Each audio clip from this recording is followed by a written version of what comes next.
Hi, I'm Corey. Hey, tonight we are live streaming Field of Screams and a lot of things we're juggling. I've got a new computer set up. Mine was getting on the ancient side. I think it was 10 plus years old. And so for the live stream, I really wanted to work on the audio quality. I hope this is better. We won't know. I've been testing it all day long, and there was a 8 second delay between picture and sound and everything else. But at least on my little monitor off to the side, it looks like we're closer in sync. So I'll adjust that. And I don't know how well our other players are gonna sound tonight. Actually, we've had two unfortunately have to drop out the last minute, so it's just going to be James and I playing tonight, which means it'll probably be a quick game, and we can try out some new stuff, which is always fun. Visually, also on the live stream, I wanted to improve the look, so the dice roller and my talking head take up about 20% of the screen, and some of that other confusing stuff is just completely blotted out. And so, actually, I'll zoom out a little bit so that you can see the whole map. And so, yeah, so a little different, and I'll hope to add some bumpers and stuff before Saturday. So before the broadcast starts, it'll say starting soon or something like that, and then we can jump in. We are playing 2 games on Saturday, and everybody is welcome to join. So please join in. And if we're having audio or visual problems, I hope to get those fixed by Saturday as well. I think in the long run, it's going to be a better thing. In the short run, it's a pain, but growing pains. So tonight it is James and I, and we are playing Field of Screams. And James, what kind of clan are you playing tonight? I lost track of that. Tonight, I am playing my wolves, my children of the moon. Ooh. And these are the new Children of the Moon evolution. So very curious to see,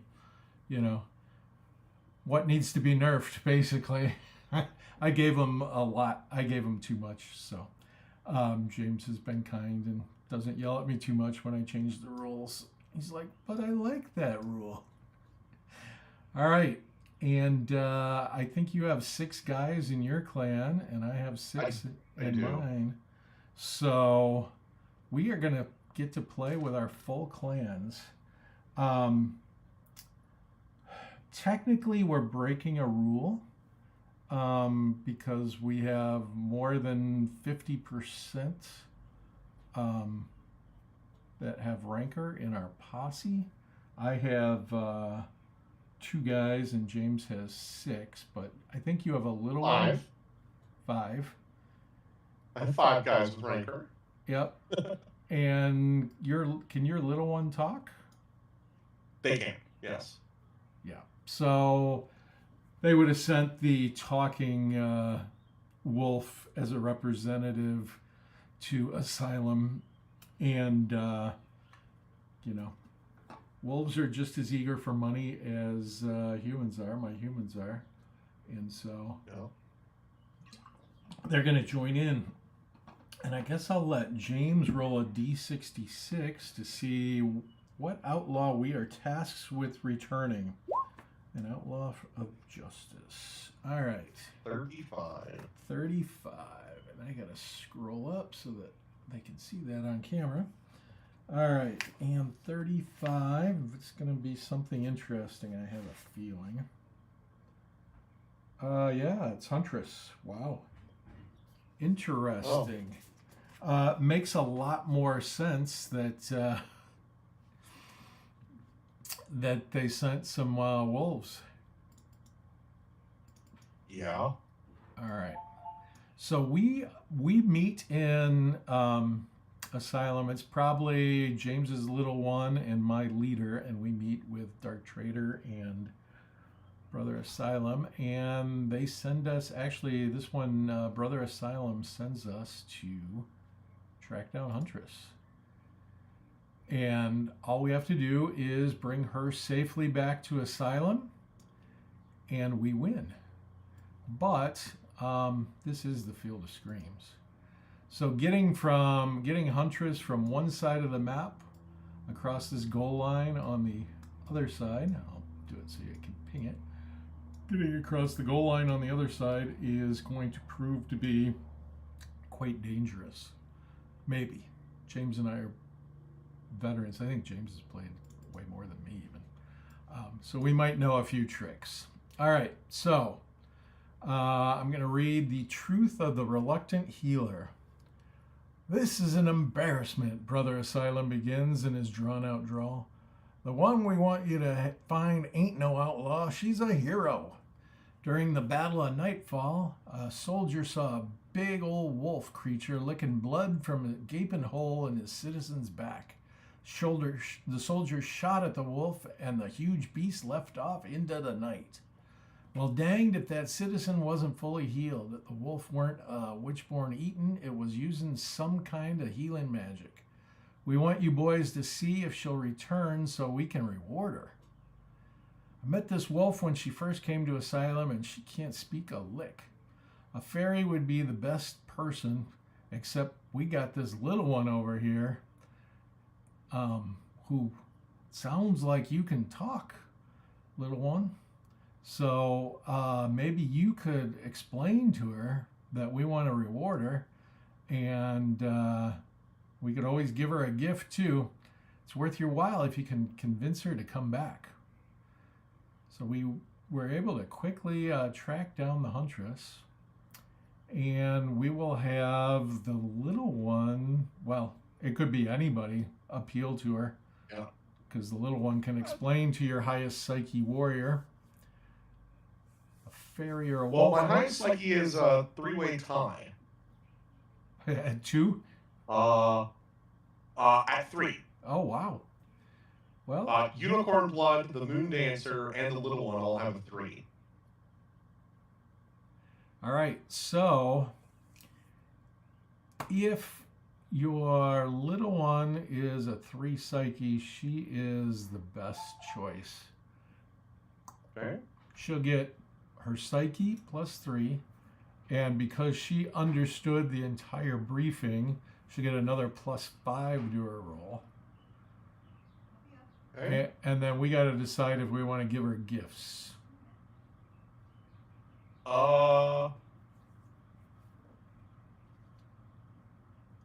Oh, crap. Each Norn in the posse is going to penalize our thing, so she's gonna resist unless you roll out of your mind.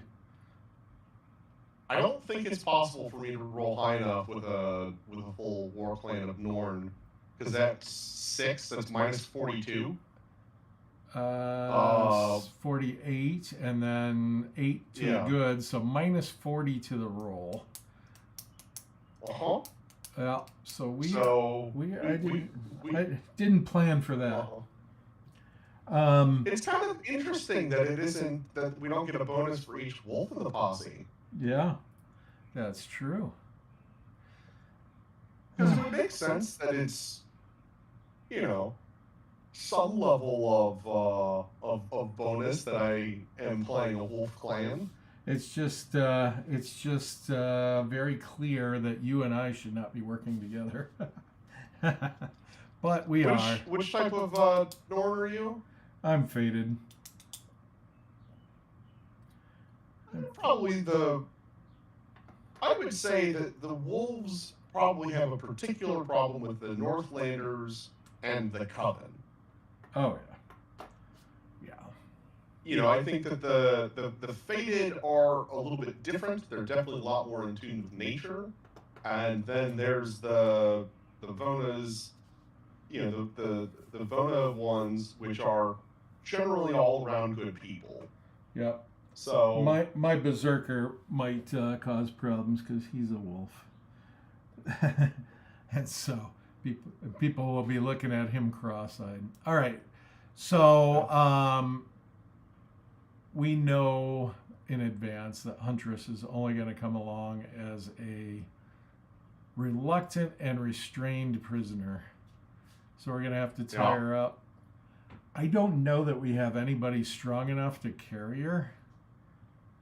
Certainly not a single warrior, but you know my strengths are 3. I top out at 3, unless I'm stabbing. I have some 4s. Yeah, so I think 2 4s could carry her. So I think we try and guard her and coax her along best we can. Yeah. Otherwise, we give her 40 gold in presents, which I don't have 40 gold in presents to give her. Yeah.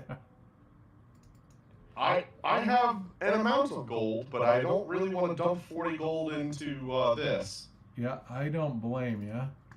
All right, so especially given that it doesn't become a guarantee at that point, it's then a 1 in 3 chance. Yeah. Yep, that is for sure. All right, so we will. I'm happy to guard her. I've got a rogue who's a 5 strength with Eurer's dagger. If you'd be more comfortable guarding her, that's fine too. So I just looked in the rules on doing. It would require 2 people of a strength of 5 to carry her. Oh, jeez. So we either get her off. We either coax. Or actually, that's for 2 mid-sized people carrying them. 2, because 1 big and at 6 strength is enough to carry by themselves. So 2 at 4 could probably do it. Yeah. There just isn't the numbers for that in the chart. Yep. Yeah. It doesn't expect you to have multiple biggins in your clan. Right. This is not a common adventure for wolves, so. Absolutely not.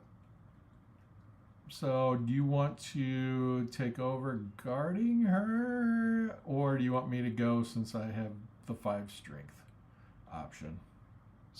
So I have 2 people with Mistwalker that can close on her pretty quickly if she becomes problematic. Oh. So I'm going to kind of try and have, my plan would be to try and have them somewhat centralized so that they can kind of appear where there's a problem.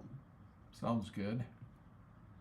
Do you want to consider taking her the noisy way, which is a little shorter?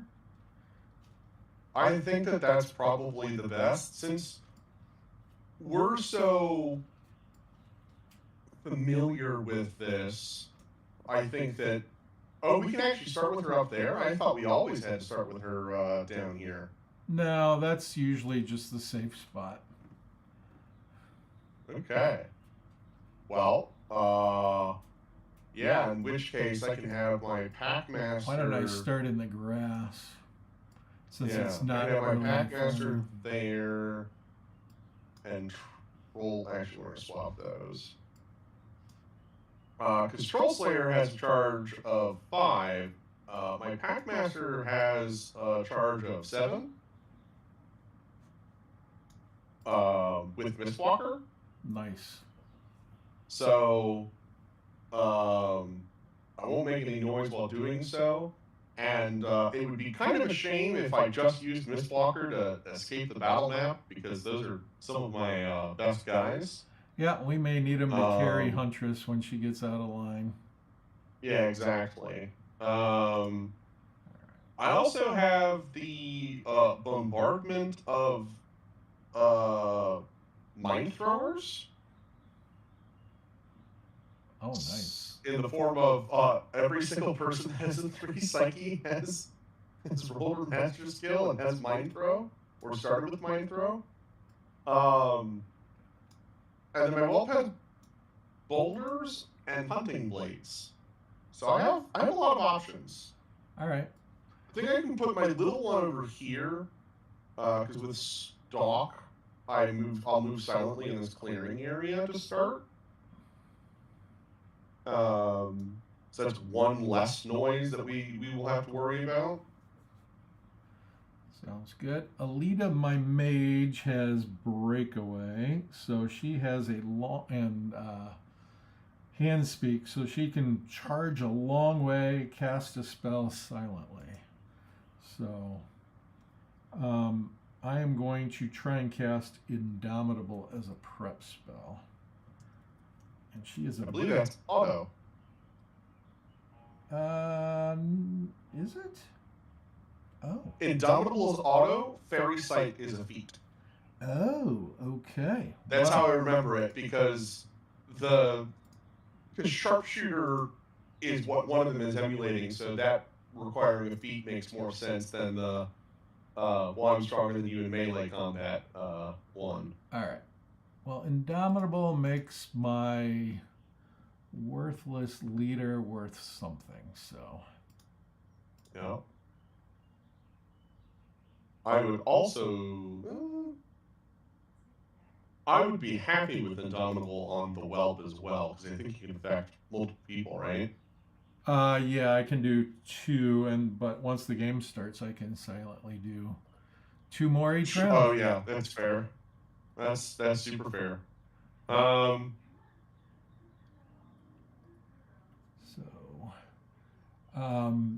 You're more than welcome to take the up front, and I'll get my spellcasters ready to buff people. Oh, the giant will. I mean, it's all about charge distance, right? If we have to handle her, right? Yep. So Waverly is just waiting to die, so she's going to bring up the rear. What do you mean, waiting to die? She has no chance, no totem, and I have chosen to let her collect war wounds and stuff instead of healing her, because every time I go to get herbal lore, I get doubles. And so, it's like, okay, well, sorry. Gordo, he's really good. I hate to start him on the road because we're going to make a lot of clatter. Maybe I'll start him back here in the grass. Okay. And the benefit is that we have a really nice support network in the back. Because, like, Unicorn Blood, while they're primarily, mind throw, they do also have a Blackthorn Staff with Predator and a Batter. Do you want to start Troll Slayer on the road, and then I could start Gordo? Oh, yeah. Where? Yeah, because teleporting is silent. Yep. So. At least mine is, not the elves. Right. Not the fairies. Because they're singing. All right. Right. I think we are ready. We are going to choose to play in silent mode, which means that no sound will be needed for the rest of the broadcast. Actually, it means that we can't discuss strategy once the game starts. But James and I play quite often, and so we'll know when it's right or wrong to break protocol and discuss strategy. So, a disturbance tracker starts down here in the corner at 0, and every time we make a noise, it moves at least once. Talking to each other is a noise, so we'll be judicious about using those. Sometimes it's easier to play with 2 players than 4. Anyway. Yeah. All right. Well, also, we have the added advantage of we've played for hundreds of hours together. You know, we know how each other will play fairly well. The only thing that's always kind of a mystery is the abilities of our various people, but that's why we had such a long discussion at the start about what our guys are capable All right, so Alita is going to go first, and she's got a charge of 6.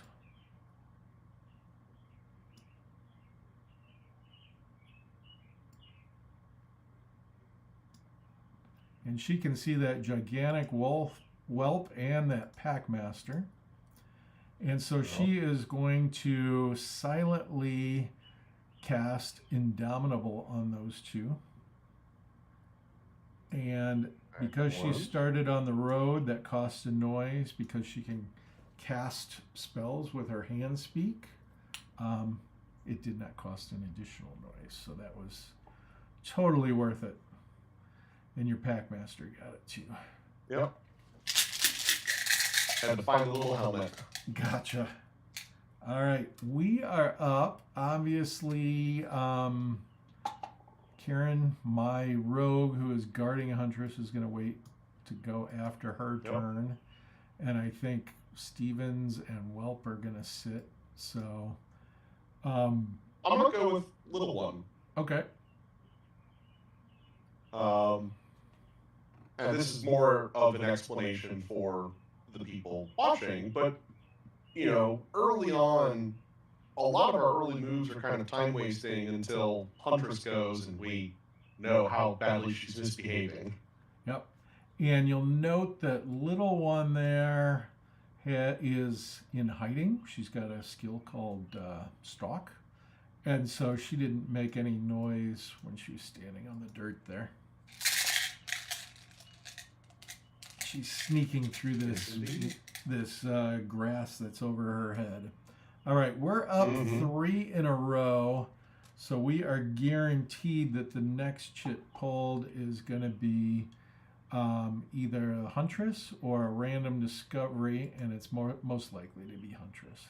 I'll just go with Waverly as a time waster. Sure. And I'm going to hit my linger button there. And she is very slow. I am not going to push. She's had some injuries. All right. So the way I've been doing it, James, is if the next chit pulled isn't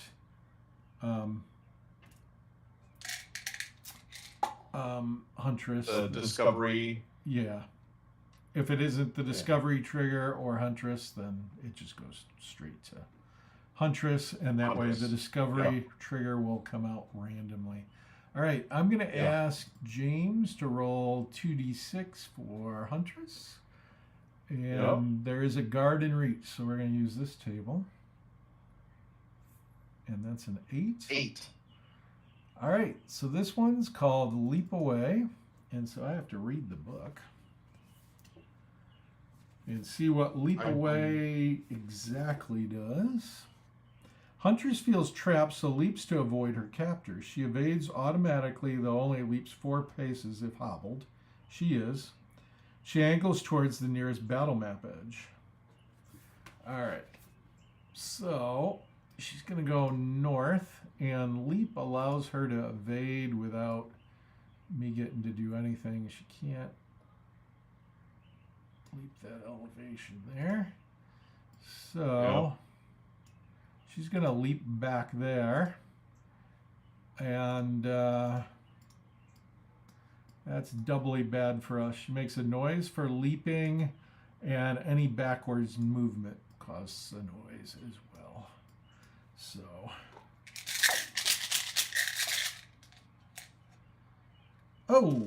and the discovery trigger is up.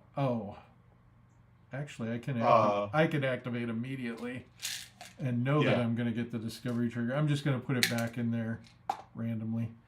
All right, so Karen will go. Oh, gosh, I wish she had her stealth up now. Okay. So she's got nothing particularly that makes her fast.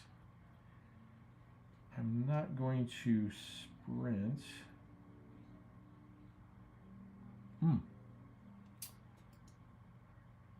Her fearsome is from what? Oh, a scar. Okay, I gotta take that off because she's wearing a love charm right now.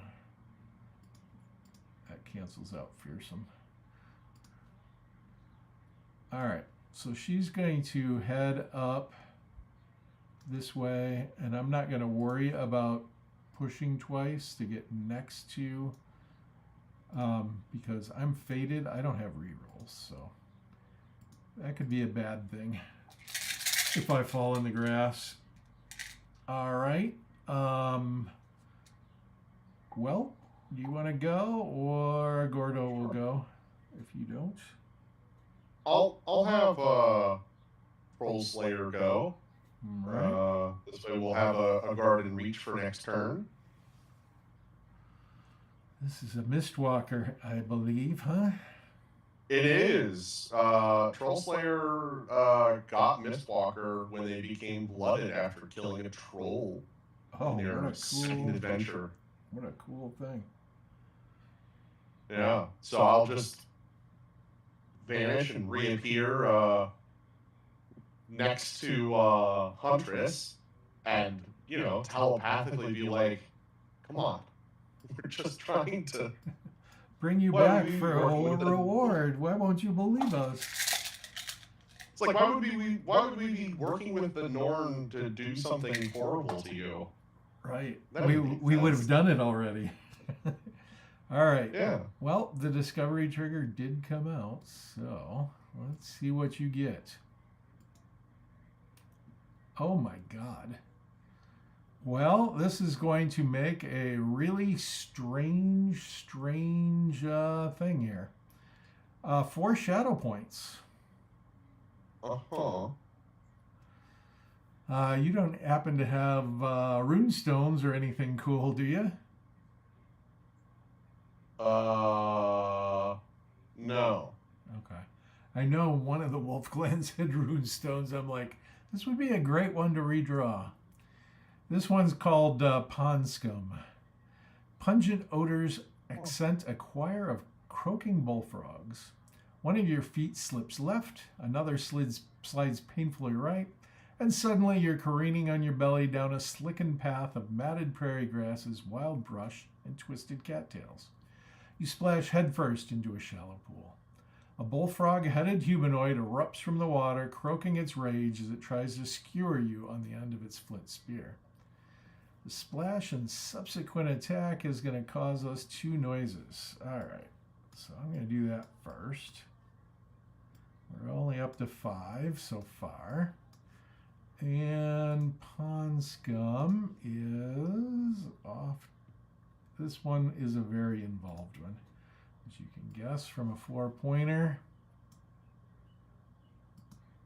To back. Whoops, I did to front. Let's try it back again. There we go. Oh, geez. I think even my leader is touching it. Just barely. All right.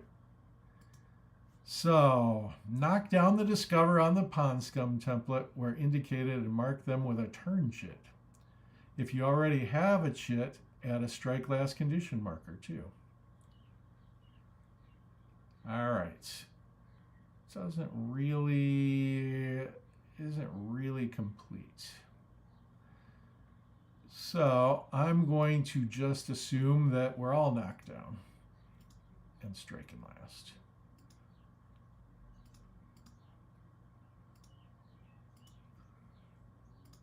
The good news is I've never seen this actually happen in a scrum like this before. And so not only do I need to fix the description, but Stevens does not have a strike class condition marker, just the chit. Oh, you're right. That's worse. All right. I agree. All right. So the good news is we're kind of a low valued clan. And so there are only going to be Daniel and Mr. Toad here to kill us. And I think we may be tough enough to fight them. Or at least get away. Yeah. All right, so I don't even, like, we're so huge that we're covering up wherever they're supposed to start. So I will just start one there and one there, because one has to be next to the Discoverer and attacking. So it's going to be a surprise attack, only a 3 strength, though. Daniel's weaker. Yeah, because this is unfortunately using the old Skulled Spear stat. So one for weaker, 1 for down, 2 for surprise. So 4 dice needs a critical on one of them. /R 4d6. Of course, 2 criticals. You got 2 crits. Yeah. So, and gosh. /D6 plus 7 plus the 2 crits plus the surprise. How's a 14 do you? I think it's a +1. Oh God, it's a +2 weapon. This is not good. It's not? We might lose very quickly tonight. Hey, that's the best we could hope for. Us staggered. Oh. Alright, so he is marked with an X. I will throw a green chit in the done pile and add a green chit to the strike or to the regulars. Alright, well,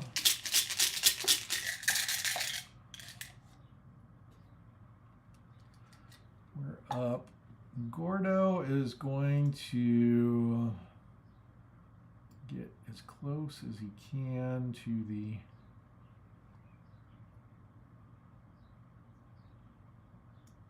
So what are the rules for trying to move on the template, Corey? Well, I'm going to make sure that I edge forward ever so slightly without touching the template. All right, so we don't make another noise for that, but I did use Long Strider to get farther, so that'll make a noise. All right, let's talk about this, because it's complicated and probably not as well defined as it should be. All right. Shallow water. The Discoverer balances on knees and elbows to keep above water level. You may stand and wade at half speed, crawl from the template to dry land with an agility feat, fail and you are knocked down on the edge of the template and marked with a strike last condition marker. Poor shot. The pool provides cover to anyone in it. So if we want to shoot from outside, I'm going to assume that the old weighting rules are in effect here, since we're using the other old rules, in that 1 dice max for us, because we're not natives to the water, and -3 to damage. So, Yep. Unless curve shot. Unless curve shot. Yep. All right, we're up. Would you like to go? Actually, why don't I go first? Because I can silently buff here. All right. I was going to throw... Okay, yeah, go ahead. 3, 4, 5. It'll be 1 noise for the move on the road, but none for casting a spell. And I am going to do Colors of the Land, which gives you Conceal. Okay.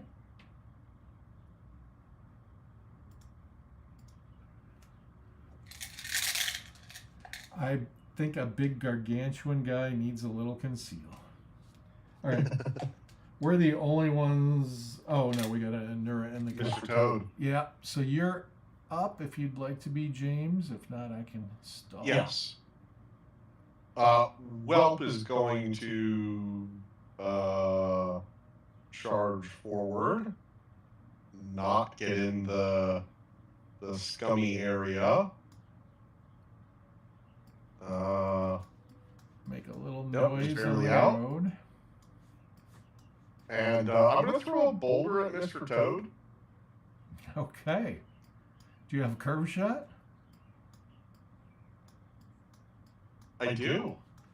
I Alright. took curve shots on them because I'm a big fan of sure shot, and this is just sure shot plus. All right. Well, that's going to make a noise to throw the boulder, and you're just out of point I blank. would be surprised if it didn't. Okay. I have an agility of 2. All right, you're going to be worse even if I penalize Mr. Toad, so. Okay.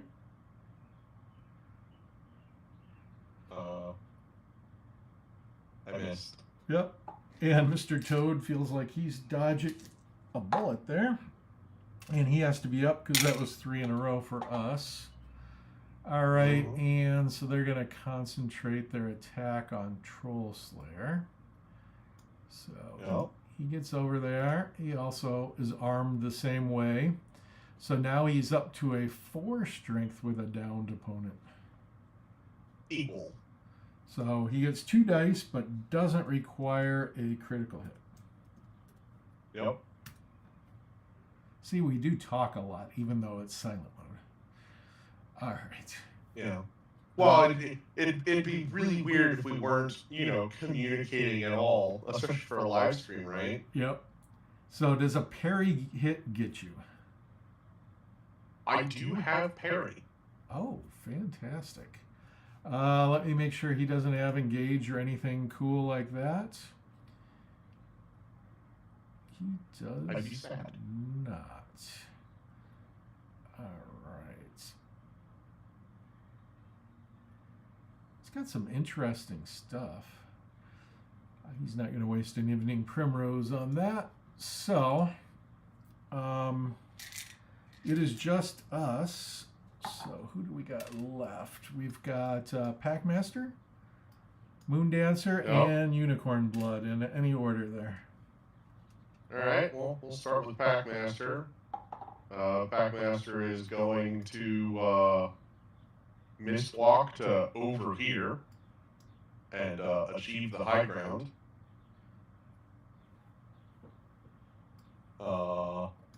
And then the other 2 are going to move slowly.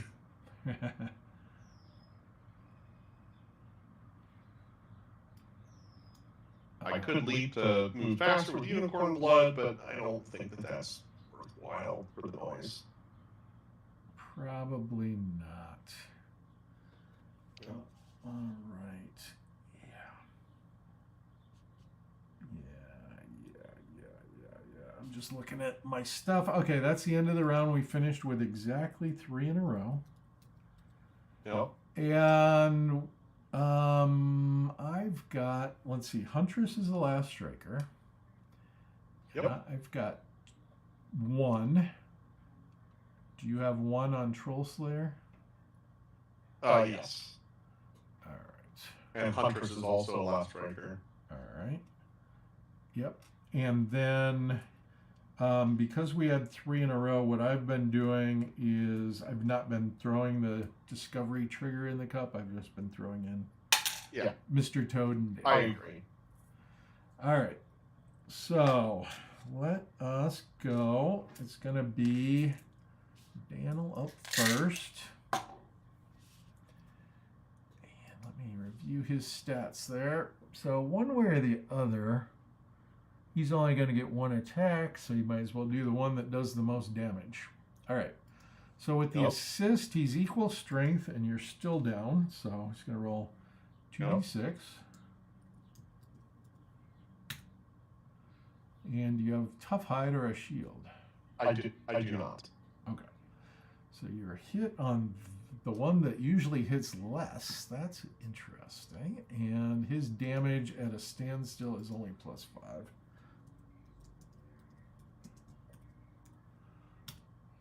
And that is a terrible miss. He may not get another turn. So I think he will do the evening primrose. How you apply that on your feet in the water, not sure, but you know. I suppose they deserve a little fudge. +5. How about a 10? That'll get me. Bummer. You were probably That's what you needed. You probably had a 9, right? All right. Well, here's the bad news again. It's D6 +2. No. Only stunned. Could have been worse. No. We gotta just figure out how to take out Mr. Toad. I guess that's discussing strategy. Sorry. All right. We are up. I have nothing that I have to do. So if you have something you can do, please do it. Otherwise, I will. I'm looking at my sheet to see what I can do. Yep.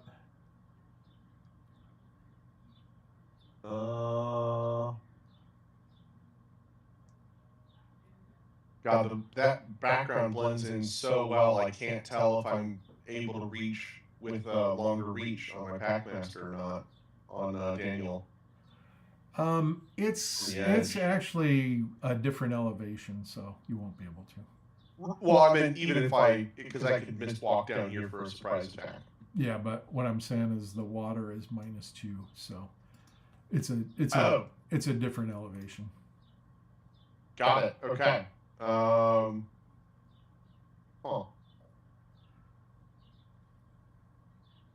Well, I don't have a whole lot I can do then. All right. Gosh, I can go with Stevens and just get her out. Oh, I did not make the noise for that attack, so we're up to 10. Unfortunately, it is an agility feat, even though I have the ability to climb. The bank is so slippery here. All right.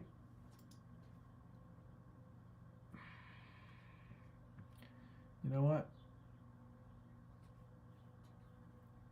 I am going to do what a leader should do. And I'm going to go stand next to Daniel and cancel his assist. And cancel, yeah, for Mr. Toad. Okay.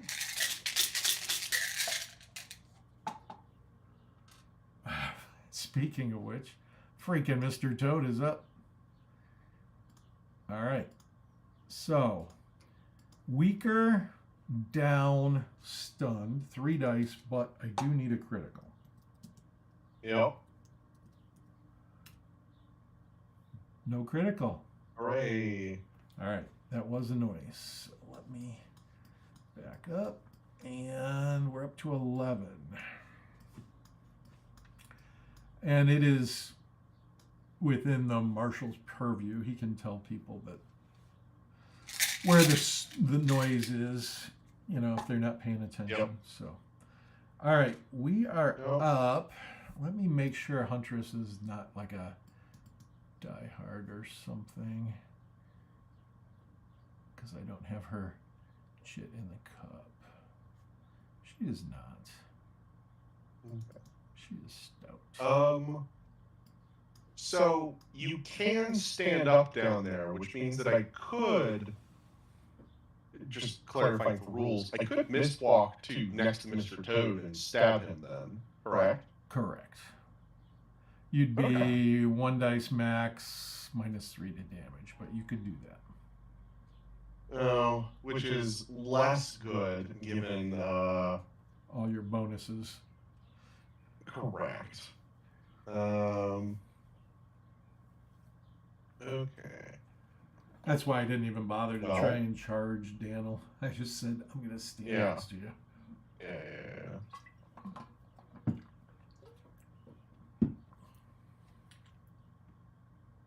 All right. Well, I will move my little one closer. All right. We still have that fun discovery trigger hanging out there. All right, we're up again. All right. Thinking out loud.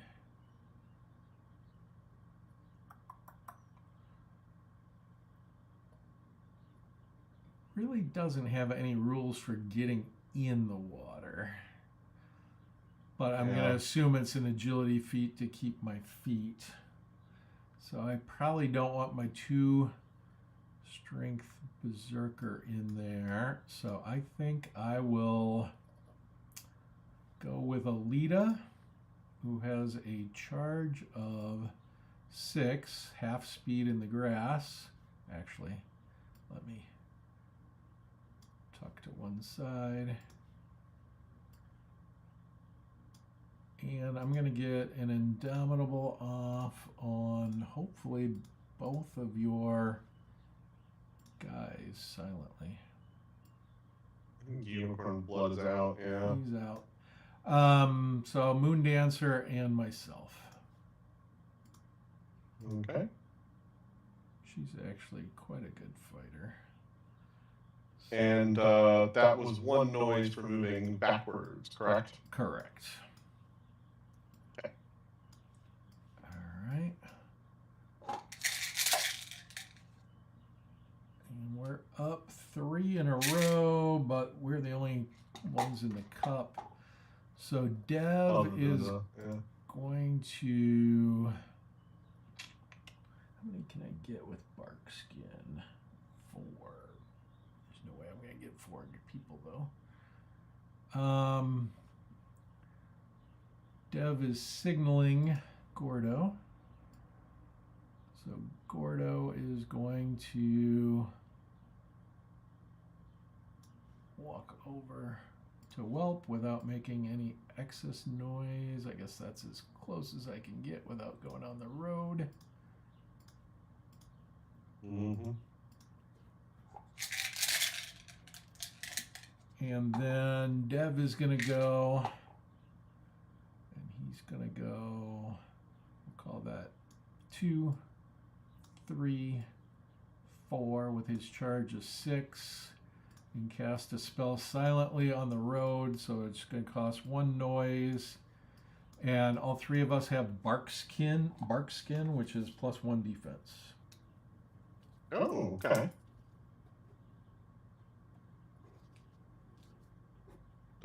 That's a neat one. Yeah. Just a handy little thing for your Scald to do, especially on an adventure that penalizes Scalds. Mm-hmm. All right, Whelp, do you want to go? I've got 1 stall left. I will go forward 1 pace and then cast Snow Rising. Ooh. I can infect up to 3 comrades within point-blank range. So, hey, you have Die Hard because the snow is funny. That's It's cool. going the wrong way. I think it looks cool. Yeah. All right, Die Hard, baby. See, we're bonding. Yeah. All right. I can't hold a chit with Waverly, so she's going to advance her 2. Okay. Actually, I'm going to start to climb up the hill. Okay. So Really? that will give me 1 extra movement because I got a speed of 5.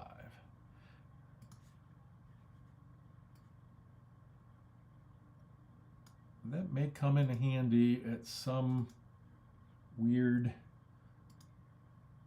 future events. So, and if it's a discovery trigger, yay! And it is. Oh wow, I called that. I knew it was getting close. So Ah, funny. You could have ignored this one. All right, 2 shadow. Devil in a blue dress. A squall fills the air. A baby is nestled in soft prairie grass, remarkably clean and clad in a light teal tunic with adorable matching teal bows in her short golden hair. There's no sign of a parent, just trampled grass. This baby will die quickly from exposure or even quicker from a curious plains wyvern. You should really care for her. Of course, a baby is a huge liability. So first thing it tells me to do is move that disturbance tracker 2 steps. Actually, I should have just told you to do it, but all right. Yep. A discoverer without rancor or vile, which I have neither, is obliged to pick up the baby. Failure of the act would have cost me 20 shadow points. The baby is a burden. She's going to be adorable, but my responsibility. I get a devil in the blue dress template, and I get the charm skill, but can't engage in combat at all, nor move to block a foe for putting her at risk. She gets her own turn shit from now on. All right. Yep, I have marked you with the template. All right. And we will make her yellow. All right. I can pass her off, but I think there's no better person to carry her. Yeah. All right. So it's just us, and I believe it's your 3 guys again. Yeah. So we got unicorn blood that's moving up. All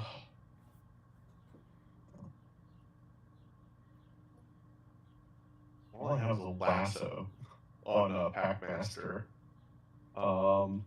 and boulders on the whelp. Wow.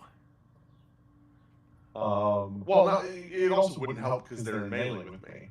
Right. So I think that the whelp is just going to do what we're supposed to do, which is start moving down the board. I'm going to stay in the grass and move 3 paces over here. All right. Trying to figure out what to do with my Packmaster.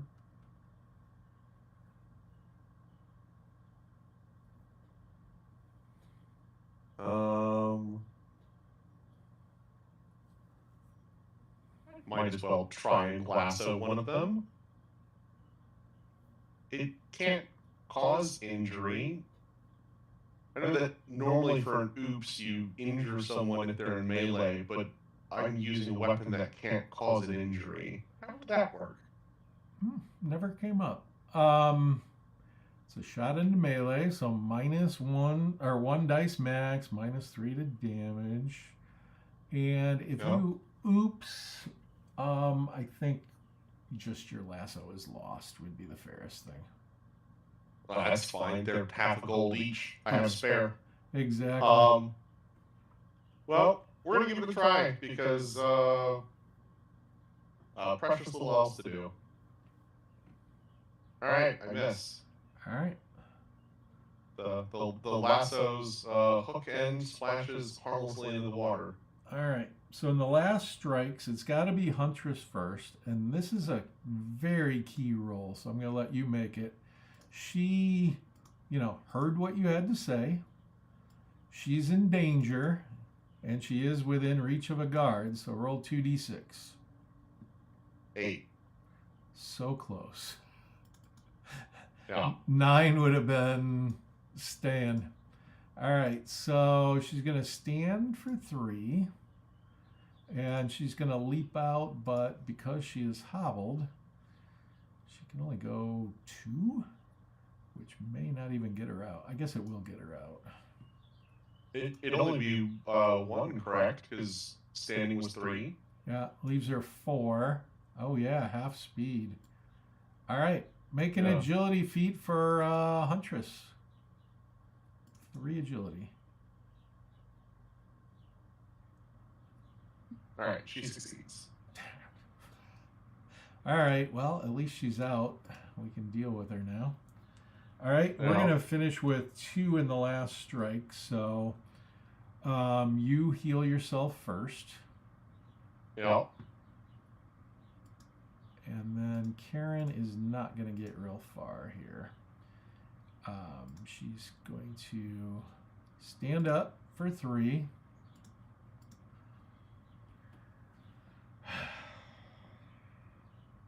Frick.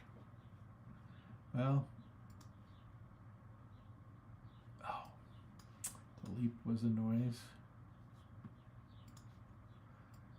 Boom. And Karen's got 3. That's 4, 5. God, I so want to push, but it's just not. It's not worth the risk. And I'm going backwards too, so that's another noise. So I really don't want to push. Yeah. Okay, you got the noise. Yep. So we are 1 away from getting the bonus discovery. So we're going to definitely get it next round. All right. So we're going to reset. All chits go in the cup. And you remain a last striker. I do. All right. Eventually I'll get close enough if this fight fest continues to cast upside down still. All right. We're up. Karen's going to go. Sure. Let's see if she's within 1.5, or I'm going to have to do the push this time. Oh, yeah. Oh, yeah. All right. It's only 1 dice, -3 to damage. Guess what? I got sleight of hand. Yeah? I hit automatically. So my normal damage would be +8. So this will take it down to +5. Yeah. D6 +5 +3 normally. -3. I got hooded buckskins. That's why I got an extra 3 on the. All right. Come on. What could go wrong? Nothing. All right. Evidently not. All right. We tried to warn you, bitch. I don't say this out loud. I whisper it to her, and she can't understand it anyway. All right. So. Also, I can't understand you.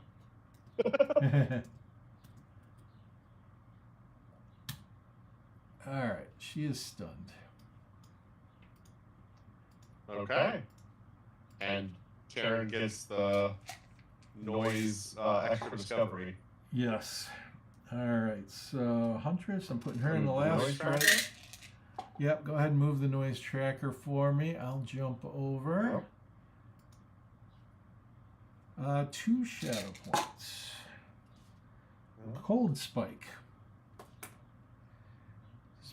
Bitterly cold winds raged down from Chainyagan, causing us to hunch our shoulders to fight off the sharp chill. Our breath is a fog in front of our faces with each huffing step we take. It's suddenly so miserably cold. All right. So this needs a clarification on the next version of the app. The disturbance tracker should move backward 3 steps, but that doesn't mean we get another bonus discovery this time. Right. Each of the triggered things can only trigger once per turn. Between our guys, we all have winter gear. Yeah. The Anura do not. So they get the shit. I was going to say, the ones most affected are the people that have scales. Yeah. So they, Mr. Toad and Daniel are both shambling now.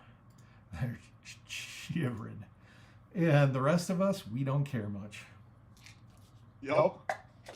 The wolves are like, ooh, this feels nice. All right. We're up. I'll go with Pac-Man. Taskmaster. Okay.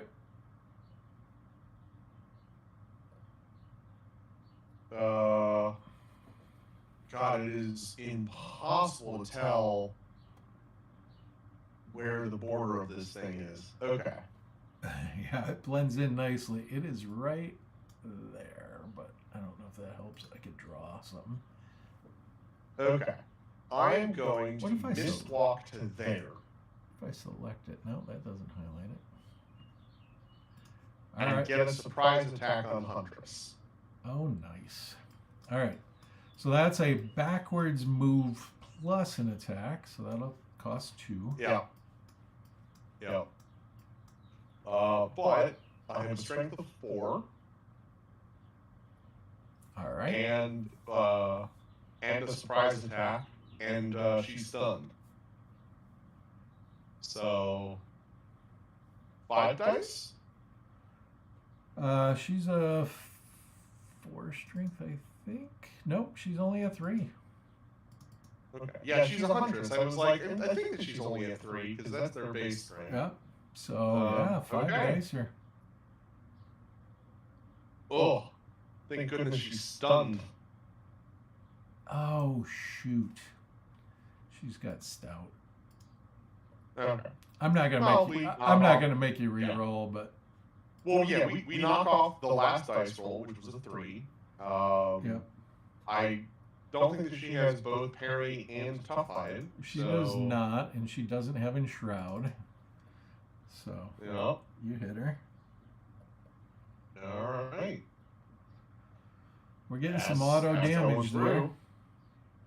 I am going to attempt to subdue her and not roll it with my injury mod. Oh wait, the injury modifier is part of the weapon, so I'm trying to subdue her though. Alright, I got her up to stuns now. Alright. Well, now that a closer look at her sheet, she's going to take her Jennifer berry. Whoops, no X. And get a turn this round. Yep. Which is not good, but at least we have a guard there. Yeah. All right. Okay. We are up 3 in a row here.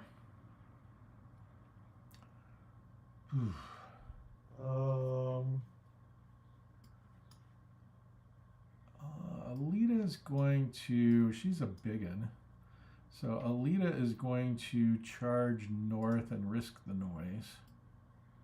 Sure. So 2.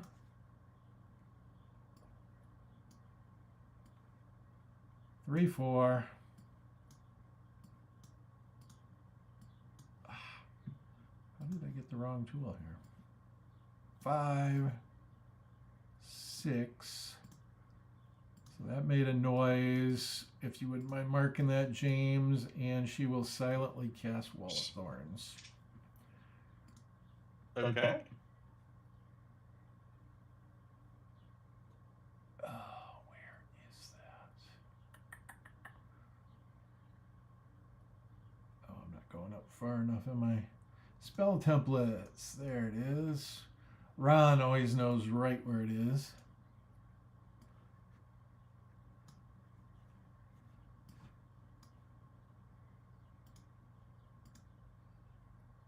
Well, that's because Ron is almost sort of kind of obsessed with Wall of Thorns. Actually, I kind of like the original position. In case we need to get another body in there. All right. 2 back. That's kind of cool. How it lines up and casts the shadow and everything. All right. Cannot be us. Cannot be us. There's a lot of things it can be. And it can be a discovery trigger, unfortunately. So that's going to be on Alita.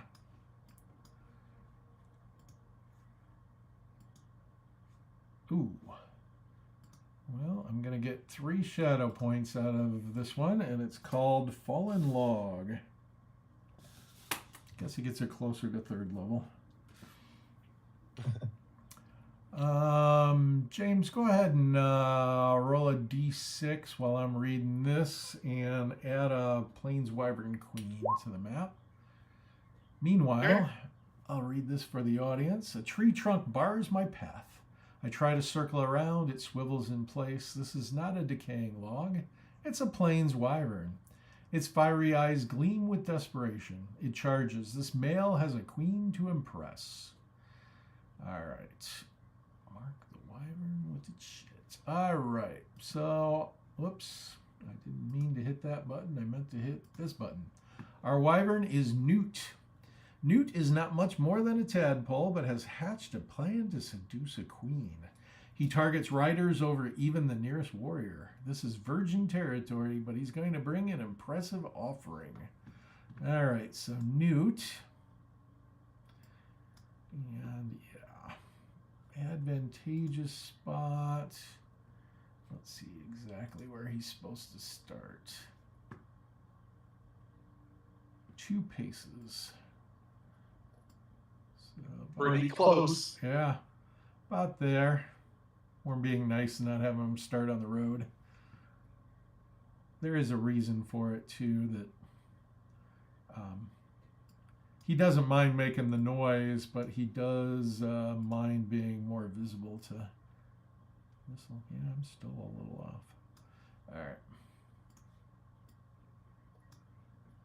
All right, and James is going to roll for Newt here.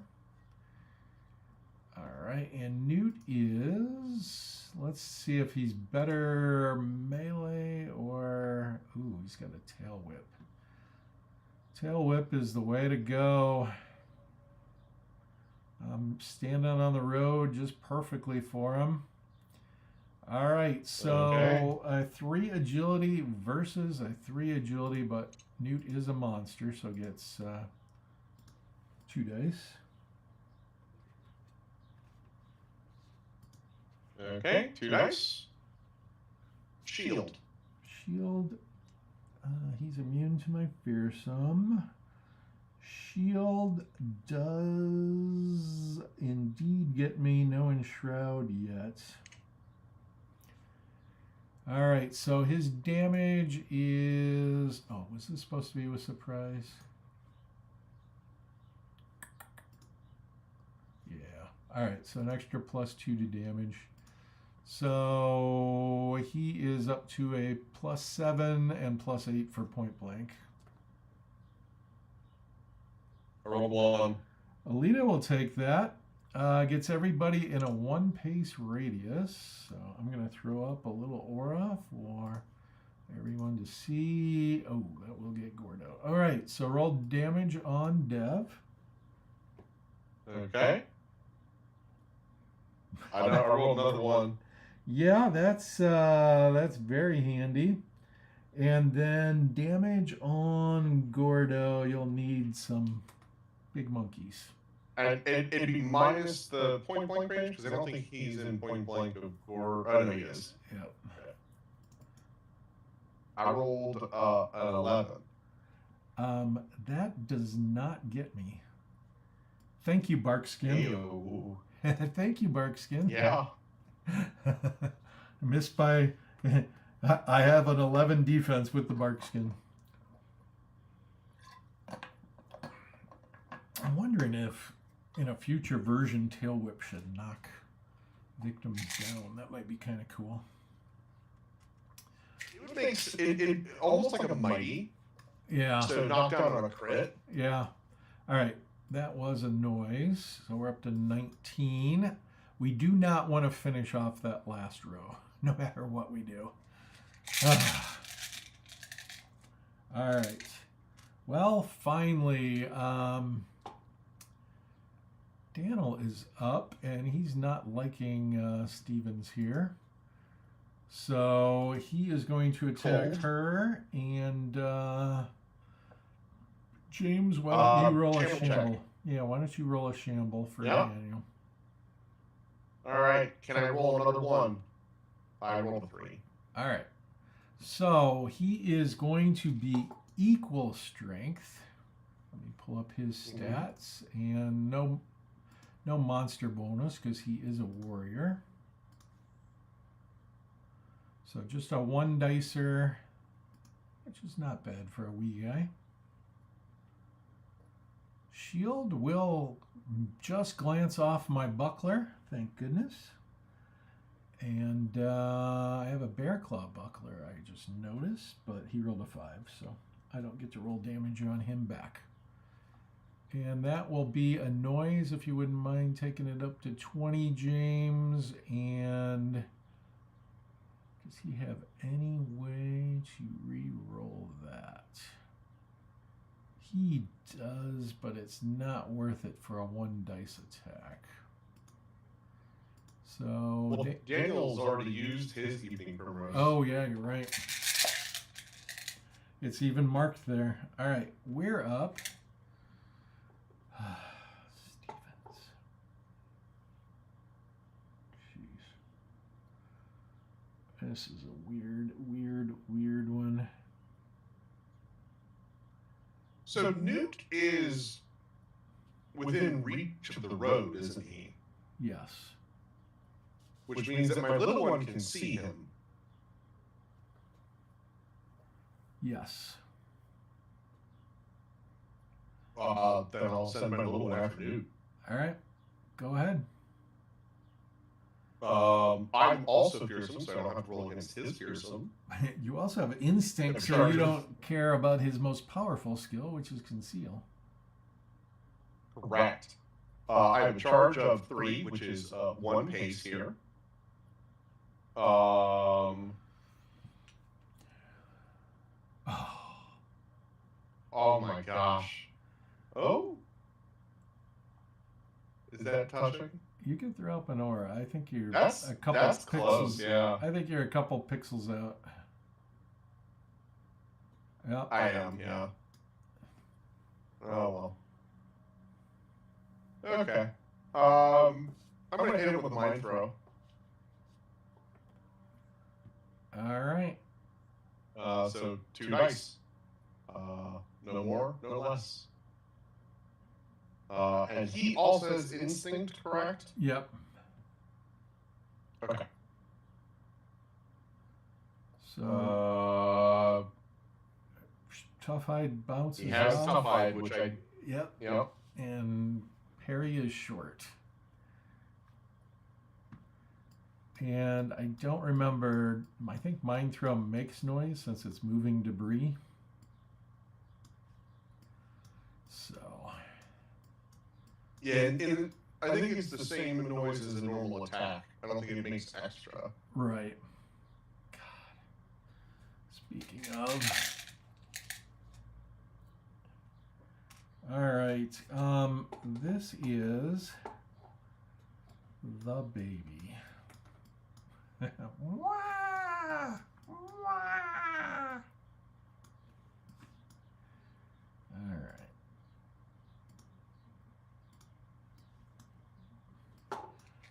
I could squeeze it really hard, but that probably wouldn't be appropriate. God. All right. I'm going to take the risk here. Stevens is going to blow Wotan's horn. Troll Slayer, you are feeling good. And your chit goes back in the cup.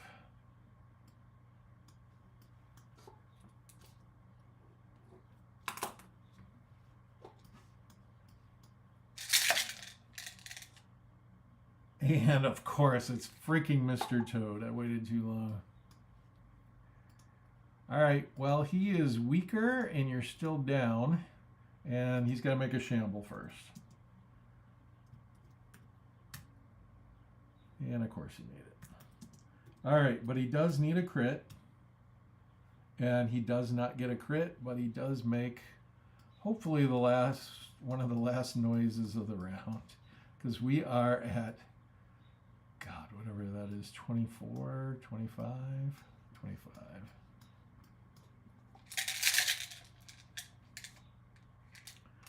We're up. Troll Slayer. I guess it don't have to go in any hurry now.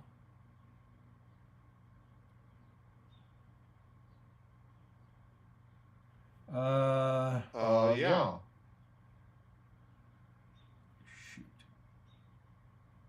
Even if Dev holds, that still is not a move, right? So it would still cause a noise, right? Yeah. So it might as well move forward and cast Colors of the Land. I gotta leave room for him to squeeze. I'll cast Colors of the Land. But that's a move on the road. I shouldn't have healed you. Oh well.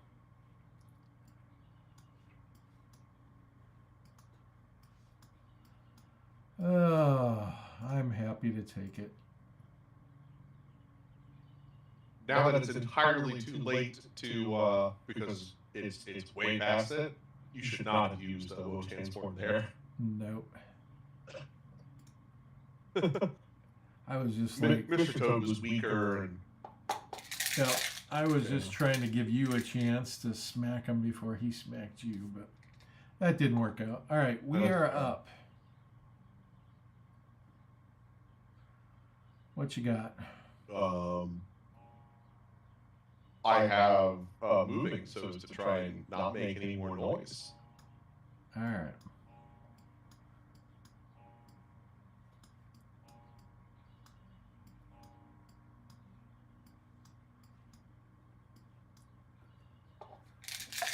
Moondance moved. All right. And it's just us in the cup. So go ahead, Unicorn Blood. Uh-huh.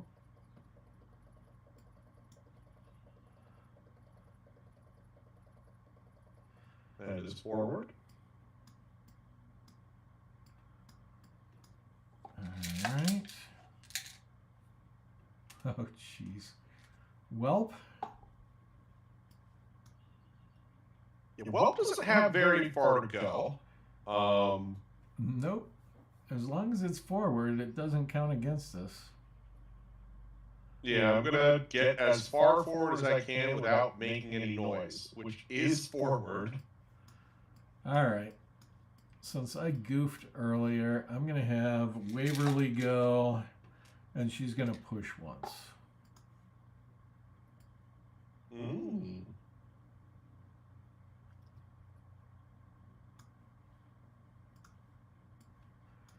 She's making an earnest effort to get off the battle map.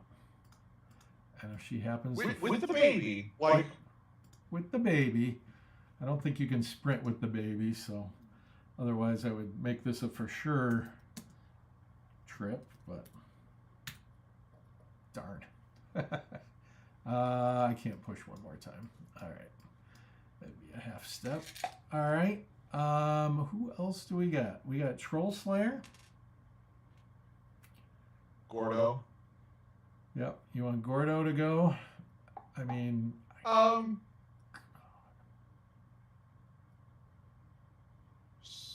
need to read one of my skills real quick.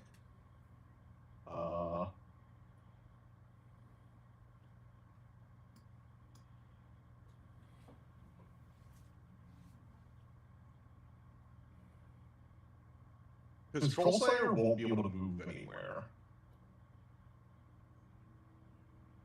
correct. Which will... Okay. But it'll be up. Yeah. Then I will go with Troll Slayer. Just standing? Yeah. I can't miss block because that's a free action to start my turn. All right, and Gordo is going to squeeze for 3.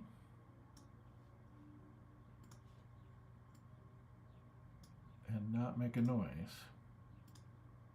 Uh-huh. All right. Boy, he wanted to.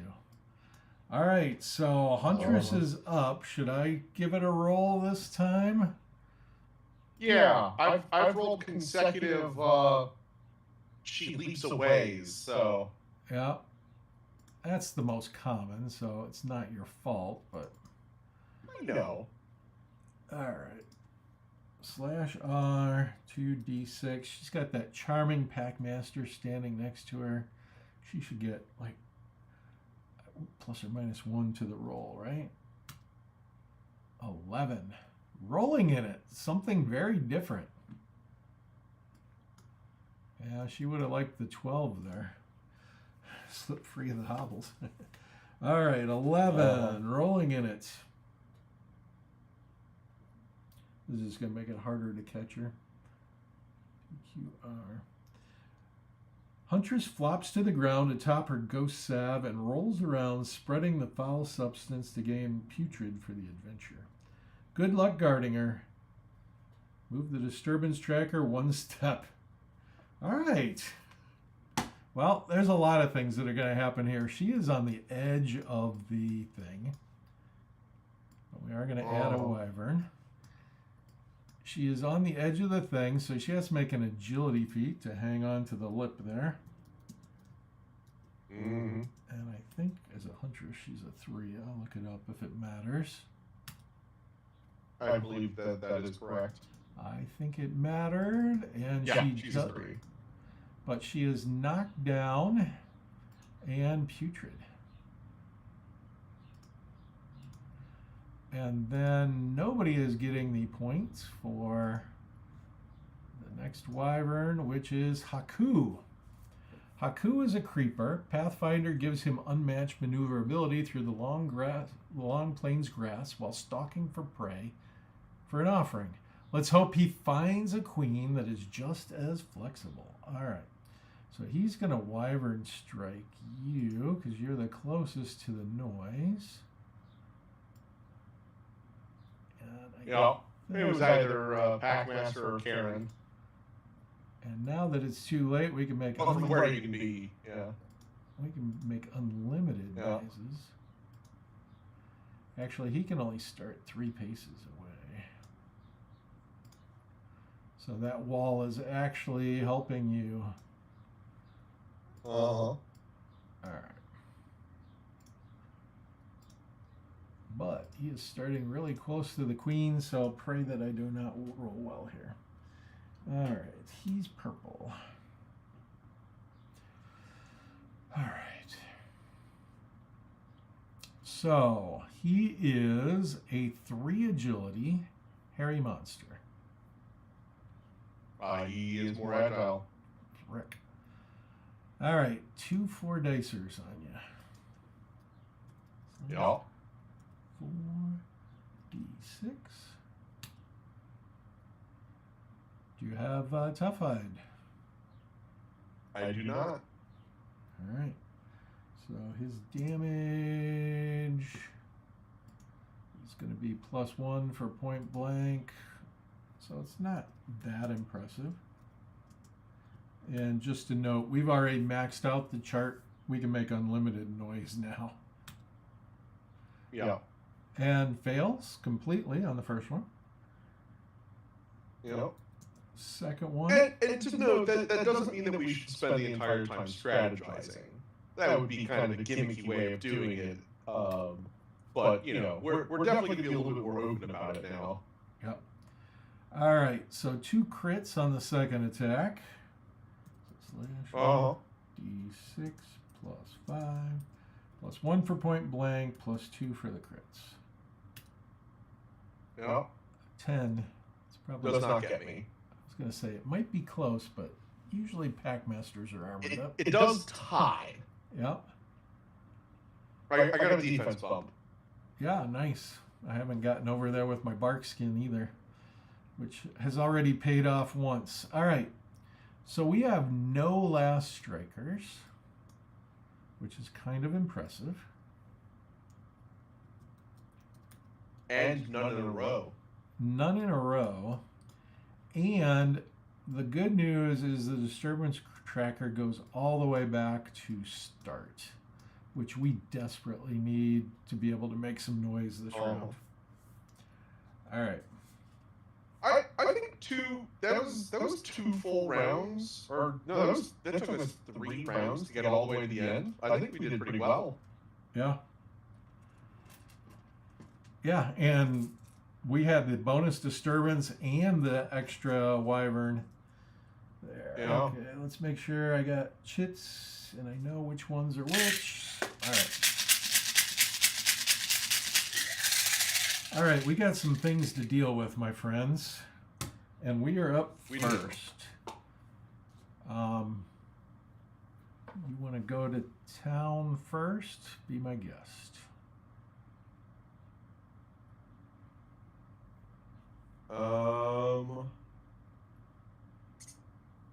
I'm thinking I want to get rid of Newt for you.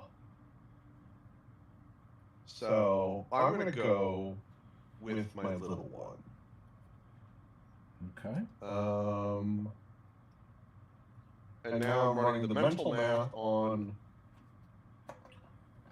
one attack where more than one thing hits on the dice, or 3 attacks where one thing hits. I think math dictates that they're about the same odds.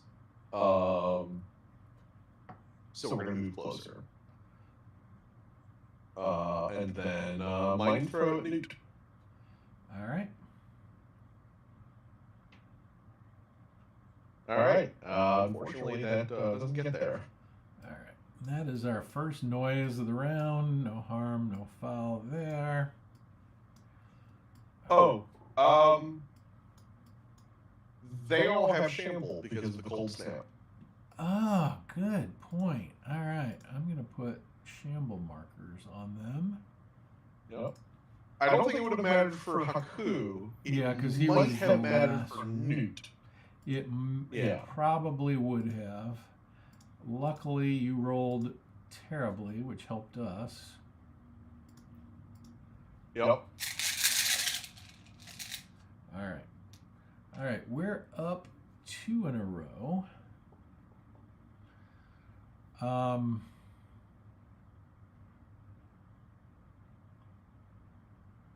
Gordo's going after Newt unless you say different.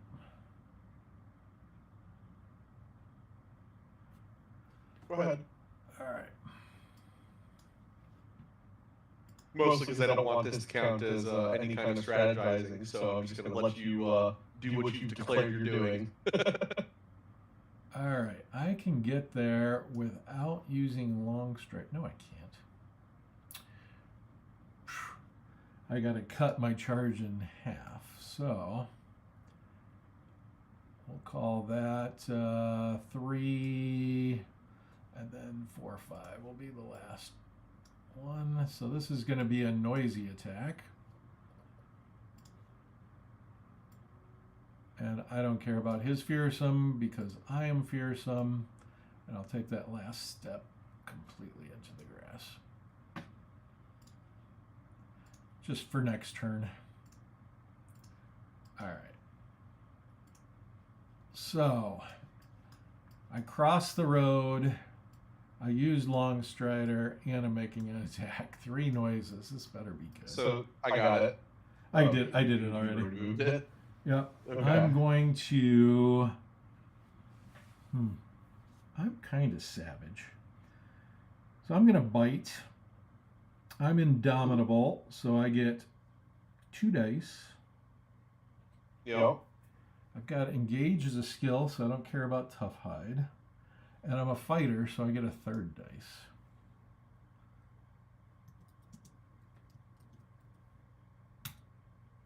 Two crits. That's a good start. So /R, D6 plus 5 normally, plus 2 crits is another +1, +1. And what else? I thought I had something else coming to me. I guess not. So just +7. I hope that works.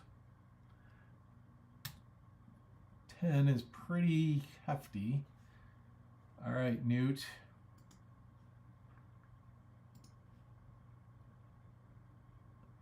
Newt is only a 7 defense, so that got him. I was worried for nothing, apparently. All right. Unfortunately, I didn't use my boar spear, which would have given me +1 to injury, but I'm playing a theme here. So I just need to roll a 6 here instead. Nope. Okay. All right. I'm already carrying around a wyvern pelt, so you know what my plan is here. All right, Newt is going to the last strikes, and he is dark green, which is this one.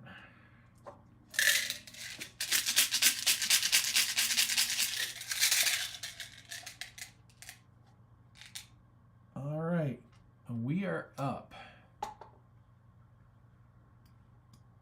You want to do anything, James?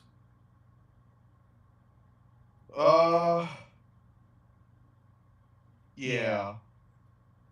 I was originally going to cast Mabu's Coldfire, but that had, I'm checking to see if it has the fire symbol just out of hand. It's supposed to. It does. Yeah. Verification. Yep, that's why I don't have cold fire going on. I have all these guys. I got stupid indomitable instead. Yeah. Yeah. It might be worth just the one, but I'm not going to. So Unicorn Blood is going to make a fearsome check. Okay. And then they're going to charge you. All right.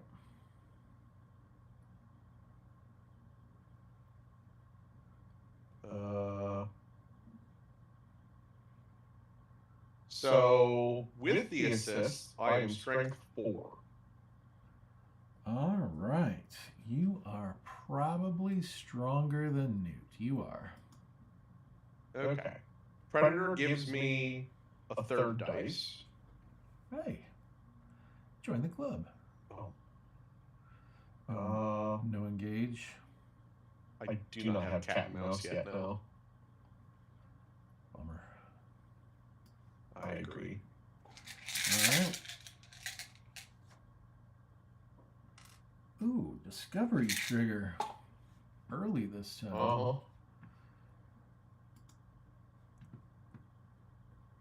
You must be a warrior, not in melee, or a big one. Otherwise, the discovery goes to the last warrior who had a turn and is neither in melee nor a big one. Big one. So, my little one. Oh, no. Oh, no. 4 shadow points for her. The singularity. Well, folks who like those scarecrows on the box will finally see what they're about.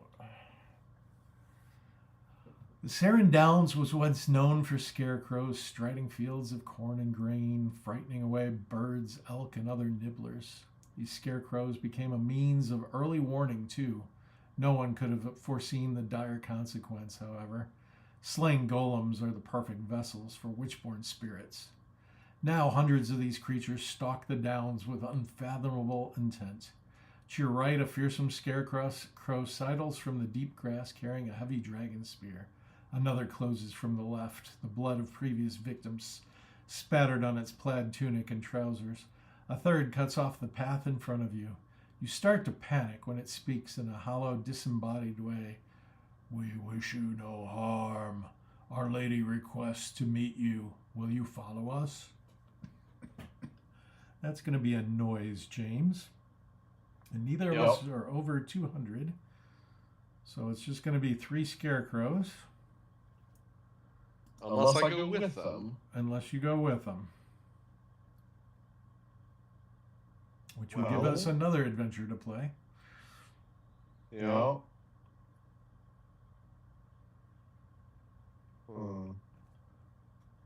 They thought you were kind of cool because you could shoot dirt out of your head. Yeah.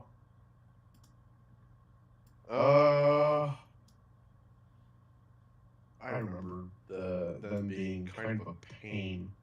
Well, my friends are coming over on Thursday. This will be a fun, yeah. You know what? I'll go with them. This will be a fun thing to make my friends do. Oh, Rescue my little one, please. yes. Agree to go. Remove the Discover and Scarecrows from the battle map. The Discover is not seen again unless you play story option 2 called Death Near Kimbri. The Discoverer becomes the missing warrior. If already playing Death Near Kimbri, repeat this adventure with the Discoverer as the missing warrior next time. All right. So, you're removed. We lose a chit from... That's our first one down. And we do not have to deal with those straw golems, which would have been a ton of noise. And probably force me to cast Cold Fire. You have to do like slashing damage against them, right? Yep. And my my druid, she has blades and 2 saxes, and so she actually does pretty good damage with Cold Fire in place. All right. Well, this is probably dumb, but I've got a good chance of taking out Huntress here. Okay. All right. So first attack, I'm normally a 5 strength. With the assist, it'll be 6, and she's down. Oh, but she's putrid, so it might not happen. Yeah, gonna make a putrid check first. I cannot pinch my nose. All right, I can pinch my nose. I can take it. All right, potential 3 attacks with 6 strength because of the assist. And down.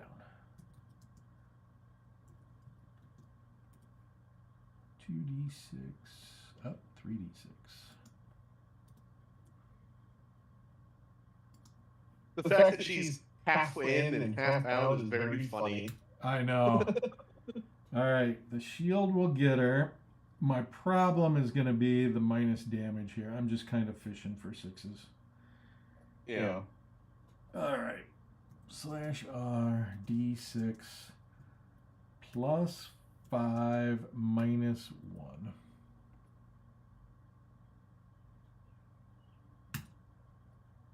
All right. Ugh. Failed. I'm going to try one more. Okay. I've got 3 potential.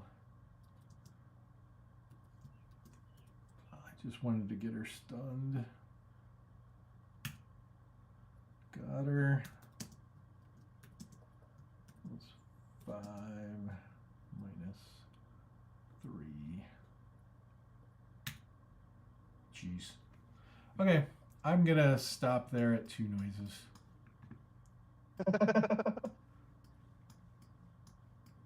Oh shoot, I was only supposed to be rolling 1 dice anyway, because I'm in the water. Alright, that would have changed what I did, but my mistake, so I will pay for it. Yeah. All it right. would have been a shield hit and a miss, so. Yeah. All right, so Daniel and Mr. Toad are up. God, really changed the odds. Let's make sure they don't have anything cool like a loot or anything.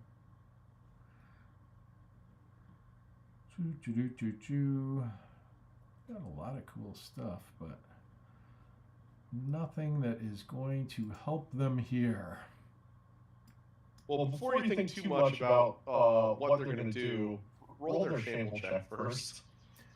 Well, I was deciding which one was going to go, because I wanted Mr. Toad to disengage from Troll Slayer and help on Stevens, but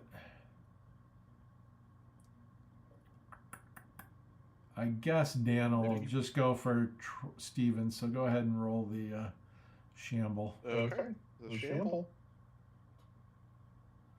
All right, they get to act.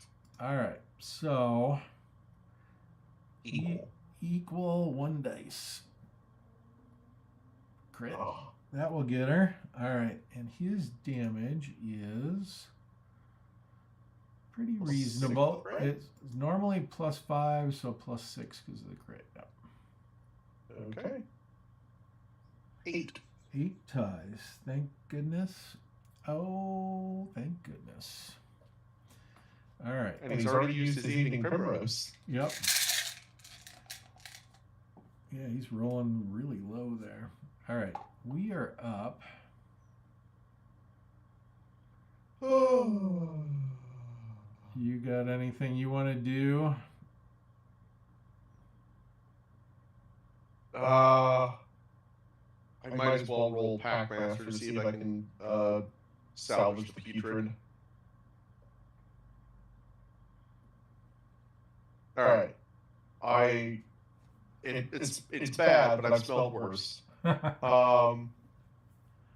So I am stronger, and they're knocked down.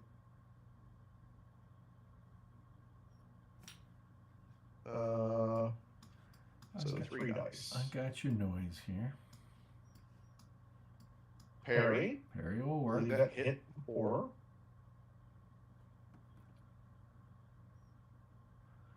Ten. Sure gets her. I believe that gets her. Yep, it does. Attempt to subdue. Okay. Good thing there's no feasters. All right, let's see if she is subdued. Knockout.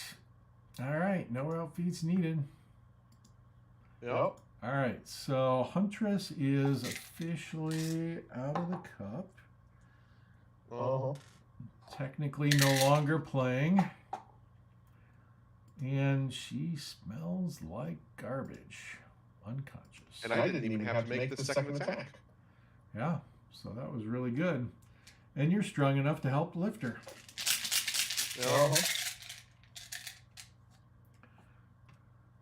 All right, Troll Slayer, you got anything? Well, I was hoping to avoid trying to make a 1 dice attack at -3 damage against Mr. Toad. Why don't you go, Stevens? All right. Troll Slayer is gesturing for you to leave. All right. Gosh, I don't think there's any rules about evading in here. Honestly, it'd probably be fairly easy to evade because you're just sliding away. Yeah. All right.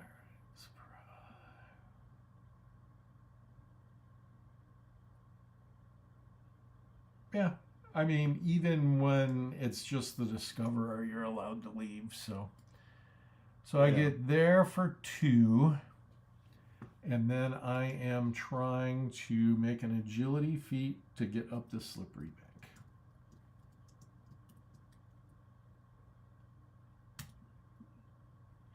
And not happening this time around. I do not have a way to get around that either. All right, we're up 3 in a row.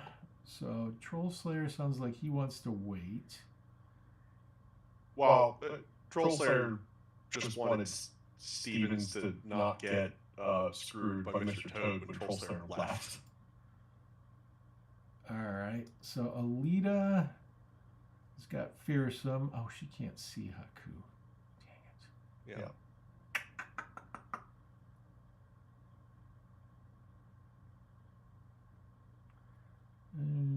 That is a problem.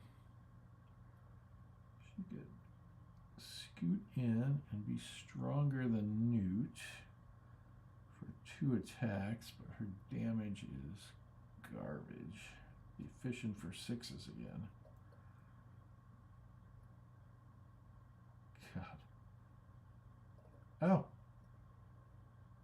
No. Can't do that.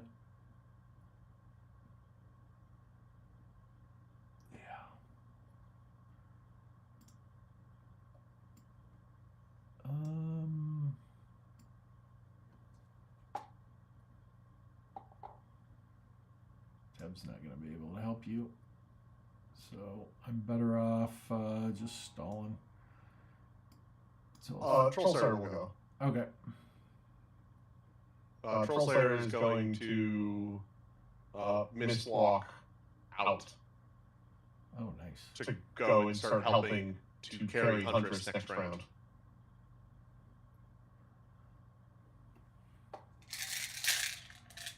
All right. And Haku is there. Uh-huh. Let's see if Haku is better with melee or missile here. Slightly better biting with a charge of 4. And Pathfinder. Oh, does he have Pathfinder? I didn't even see that. Yeah. You mentioned as part of his description that he has Pathfinder. Yeah. Yeah, it's definitely the way to go. So he'll go towards the close one. Yeah, he would have even made that without Pathfinder. And No. wants to stay close to the queen. All right. So he's a 4 strength. How about yourself? Also 4. All right. Up. Shamble roll first. Yep. All right. He's going backwards for a We'll moment. do this later. All right. And striking last. And he goes on the last strike pile, which is good for us because less likely we'll end with 3 in a row then. Mm-hmm. All right, we are up. Man, yeah, can't get elevation anywhere around here to help.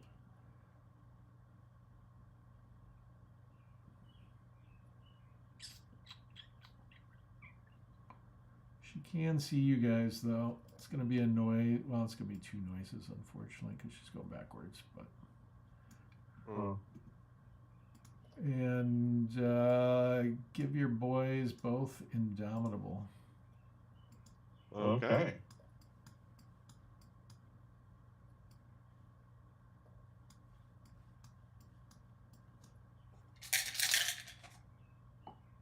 All right. And then it is Mr. Toad. He's going to go. Troll Slayer, Packmaster already had Indomitable, so you could give it to Karen. Oh, thank you. Mm-hmm. Bo-bo-bo. Yeah, you gave Packmaster it earlier during the first move backwards. Yep. Yeah. I just want everybody to be prepared for trouble.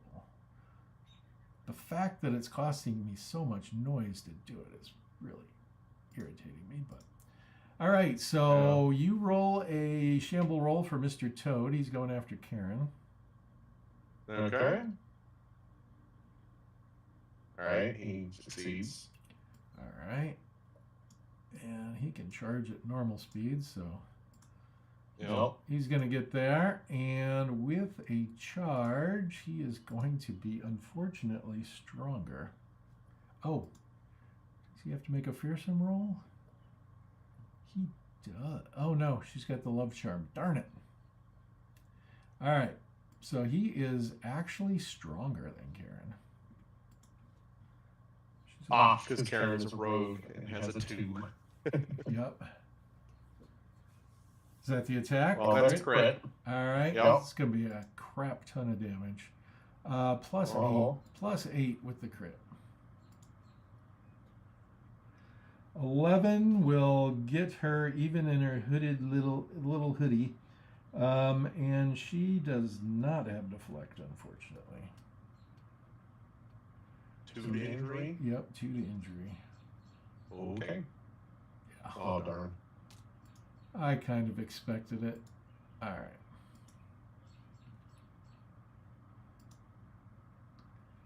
All right. My foe's foul breath smells like carrion. Maybe that's what knocks me out. Anyone got a breath mint? I recover just fine. But seriously, the foe needs a curiously strong hint. Comrades within short. 8-inch radius. Oh my goodness. So 1, 2, 4 from me. 4 for me as well.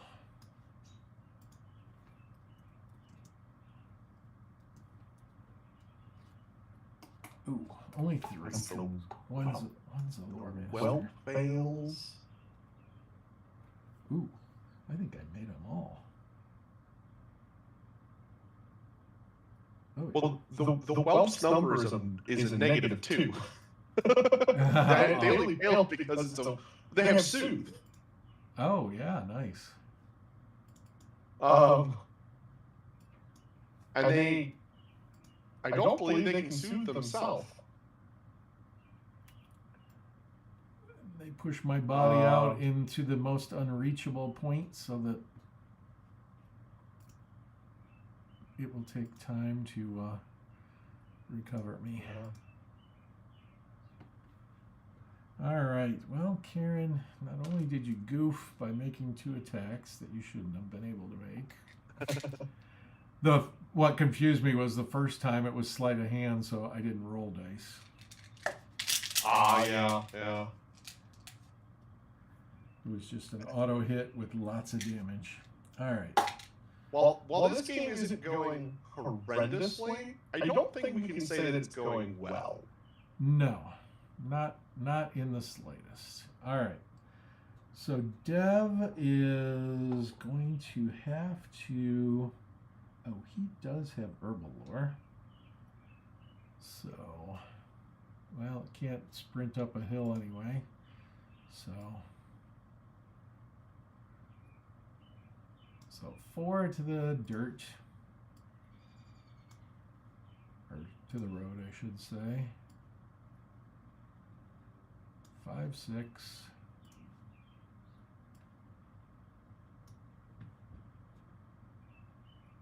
And gosh, I'll push twice just because I will never get there if I don't. Hey, I made it and I'm off the road. A double win. Yep. All right, that's 1 noise. So I'll be going to save Karen. Technically, that'll be a backwards move. Ugh. All right. Baby cries. We're up to 12 if you're not watching, James. I'm seeing it. Every time you say we're up noise, I glance down there to check. All right. And we are up. And I've only got 1 person left, so it's probably you. I'll go with, I also only have 1 person left. I'll go with Moon Dancer. They're going to try a fearsome check. Okay.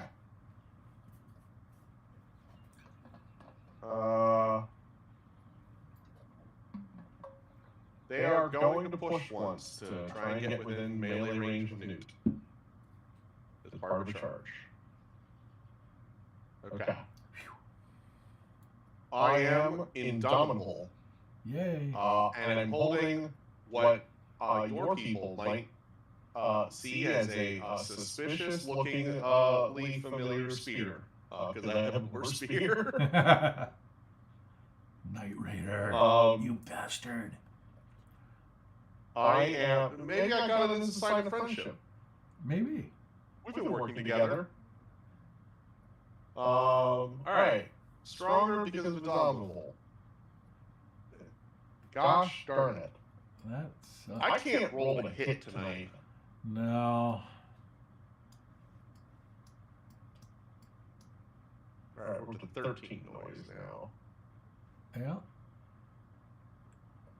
And all that's left is Waverly? All that's left is Waverly and 1 extra. Our lonesome down there. Yeah. Well, this time she's not going to try and make a noise, so she'll go 2.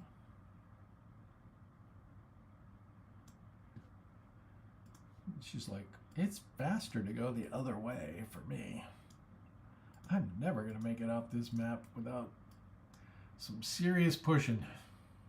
All right. And in the last strike, it is Haku, who we determined is a pathfinder and a stronger hairy monster and all that kind of stuff. And so I'm rolling 4 dice on you, unfortunately. If you said 4 strength hairy monster?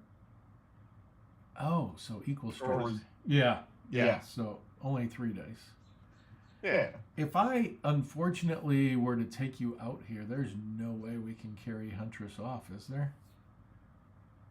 Correct. I think we might have to look at the dragging rules that are in the campaign rules. There might be. Oh, I have those pulled up. We can get her. It requires a warrior with a minimum strength of 5 to drag a big one. Huh. There's no note of size comparisons for dragging. Gotcha. Yeah, that's a lot of weight. Well, does a parry get I you? parry. Yeah, I was thinking that you did. I wish you had my bone bear claw buckler, but all right. So we finished. I didn't mark that noise, and we finished with 0 in a row. Newt.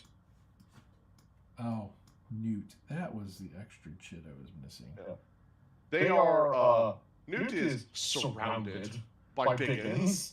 Yeah, this is going to actually be bad for us. Because He has claws.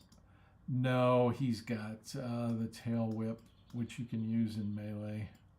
Oh yeah. And he can target the moon dancer. So Sure. he's a 3 agility. What is she? 3. So that's a good start.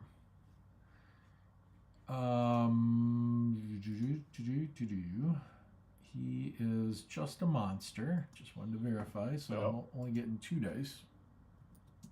Yep. And do you have tough hide or some kind of shield? I have a shroud because you went after the moon dancer. Oh, nice. He was getting greedy and going for all 3. Yeah. All right, let's see if he gets multiple. I doubt it. Nope, just 1. Nope. Yeah, I was going to say generally if it has an area effect, it's only 1. Yep. All right. I am going to. Well, I don't need that outlaw card anymore. She's a big. That's why you made boulders an absolute maximum of 1 after I ran around with a speed 10 giant with boulders. Yeah. Because I was getting 3 boulder attacks a turn. Yeah, it was kind of scary. All right, reset. We had 0 in a row. Yep. All right.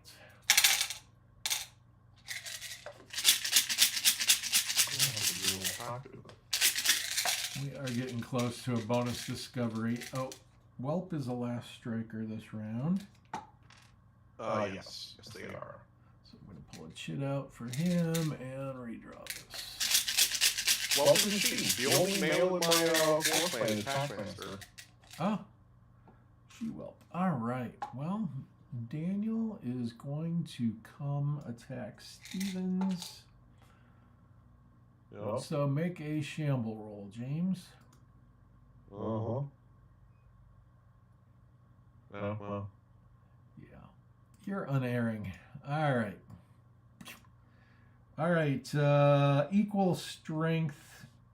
I have a hook hand, so I cannot set for a charge.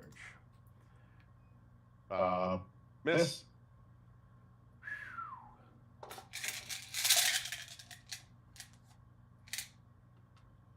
We're up. Does your Packmaster want to go? I think trying to take out Haku is necessary. Mm-hmm. So Packmaster is, and I was wrong, Packmaster does not have longer reach, or long reach. That is the Huntress. Packmaster is going to Fist Block. Not very far at all. I could have charged this normally, but disappearing and reappearing for surprise attack seems good. Really, like a really good idea. All right. So backwards movement with an attack will take us up to 17. Oh, I have to make a fearsome check. All right, I succeed. All right. You are stronger. I am stronger. You have surprise. And surprise. Okay.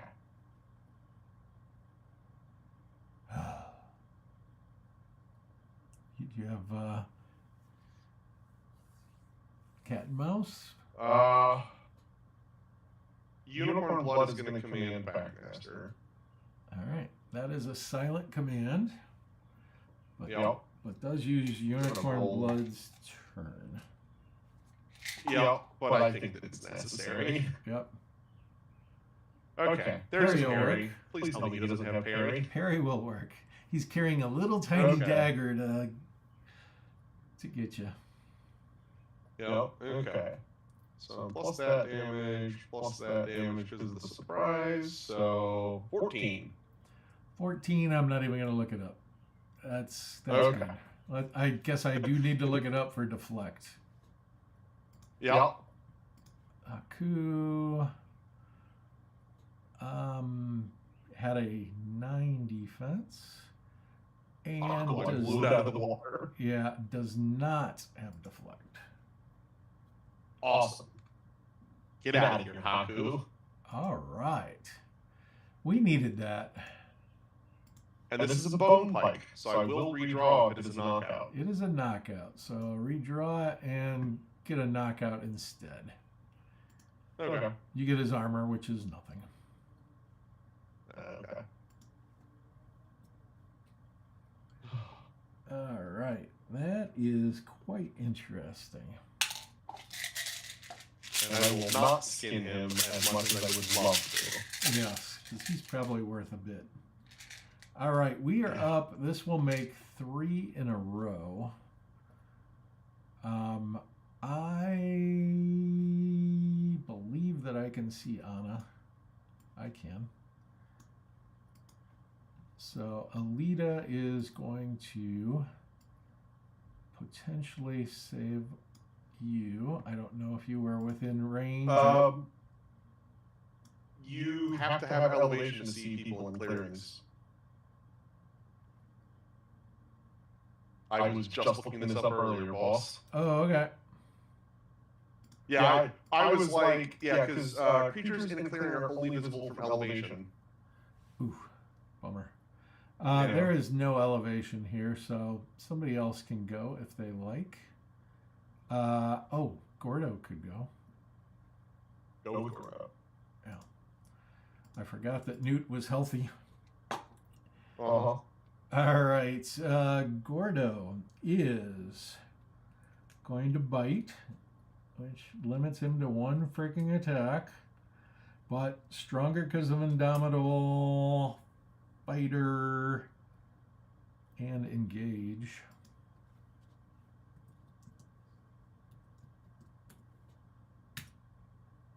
Critical. All right, that's going to be my max damage without cold fire. I get so addicted to cold fire. Come on. 11 will definitely do it. And no plus to injury, but at least we'll slow this guy down. Not much. He's staggered. It helped. All right, so... And I'm going to get the bonus discovery, I just realized. So let's take him out of the cup, make him a last striker. And there's not many people that I'd rather have take the bonus discovery anyway. Oh, it's unfortunate. Ooh, I have Devil's Charm. All right, I have to make a reaction check with rancor, but I am +3 to my roll because of Devil's Charm. D6. Nice. You know what? I just rolled a 1, so I'm going to do some fudge dice. Yeah, that would have been a terrible roll. You know what? I'm going to do it again. Yep, it's locked in on numbers. All right. So D6 +3. I need what? A net 4 or higher. I got a 6, which is good. I was going to say, it's 3 or higher. Yeah. Yeah. All right. So it's good. She actually will talk to me. She must know what Norn are. All right. Yeah. 1 shadow point. First of the game for me.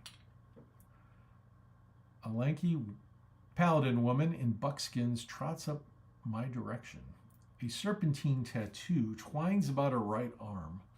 There's a tip of a tail on the back of her hand that flows upward to depict a roaring plains wyvern on the side of her neck. She whispers softly into my ear with a twang. The plains serpents are getting frisky. Best be staying together and move on quick. You're going to look pretty tasty to one of them. She adds, I know the trails here. I'll hire on for 2 gold and show you the way. All right.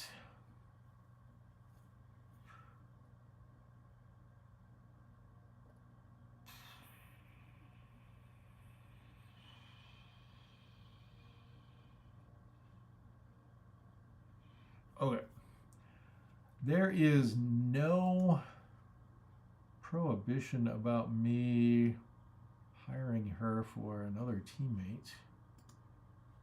So I'm going to hire her for Packmaster and Troll Slayer. And I've got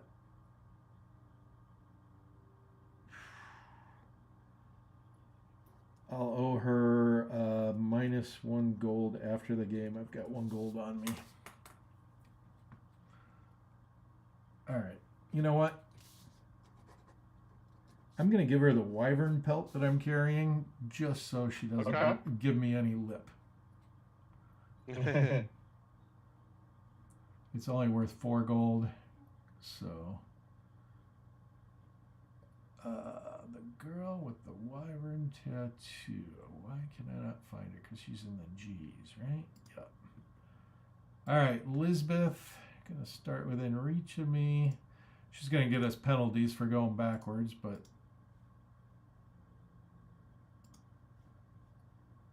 all right, I'll play her.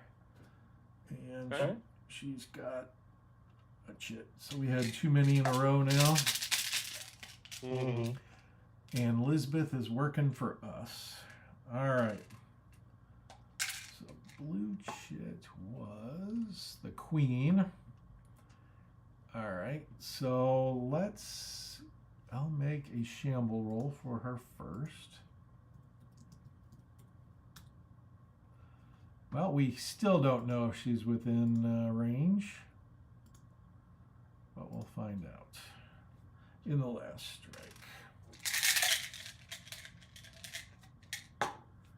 All right, and we are up. Okay. Stevens is going to make her agility feat to try and get out. Yep. The only place to go, thanks to Dev, is on the road, so maybe Dev will go first. Okay. I'll risk it. All right, risk it for the biscuit. So that's 2, 3 to climb, 4, 5. And let me read about, there's all kinds of funky rules about this. Plus I have herbal lore. So why don't I just apply herbal lore and then I get to remove her from the map. And I get a shadow point for it. All right. I don't know if you started a dead pile. You did. All right. I did. All right. So she is okay. And Dev is uphill.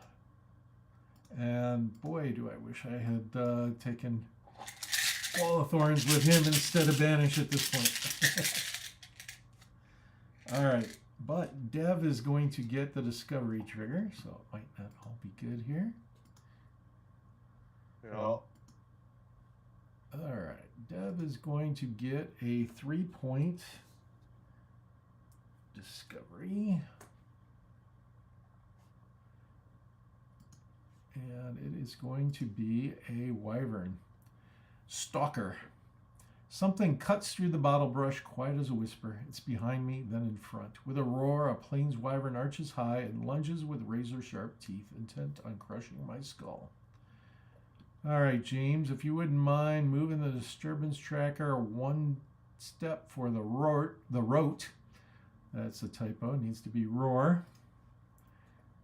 And it's Prakul the Eager who is coming for me.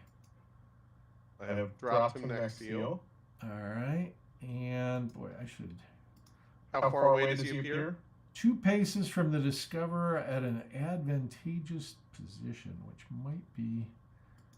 I think up on the rocks. Yeah, I think he'd want to be up on the rocks. Does he have a ranged attack? He has a tail whip and a charge of 4 and a savage bite, so he'll probably come and bite me. The rocks actually don't give him any elevation. Correct. That's why he'll come and bite me. Yeah. Because he can get there with a charge of 4. Yep. And he doesn't care about my fearsome. No one ever cares about my fearsome. All right. Fearsome, in the late game, fearsome is a lot less about enemies caring and a lot more about you not caring about enemies with fearsome. That is true.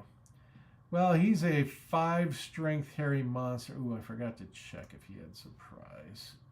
Bummer. Would he have to make a shamble check, technically? Oh, yeah. Yeah, go ahead and make a shamble check for him. All right. You have a state of execution for now. Yeah. Well, we've got people who can do things about that. True. All right. So he's out in the open, which means that my whelp could throw a boulder at him. Yep. And he didn't make a noise, so even better. All right. We're up. So Alita would go from an automatic to losing her battle mage and making a psyche feat to get Prakul. But I think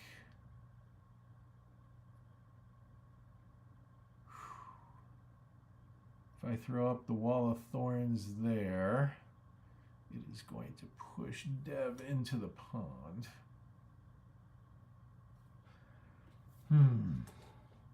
God. Decisions.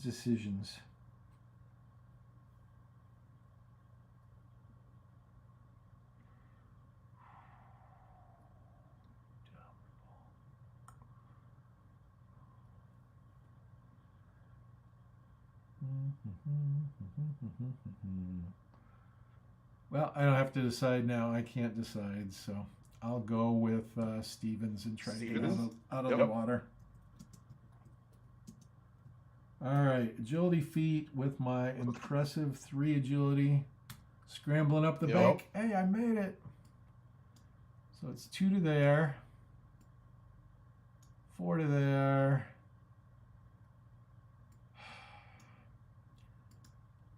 I'm up, but I'm not going to push.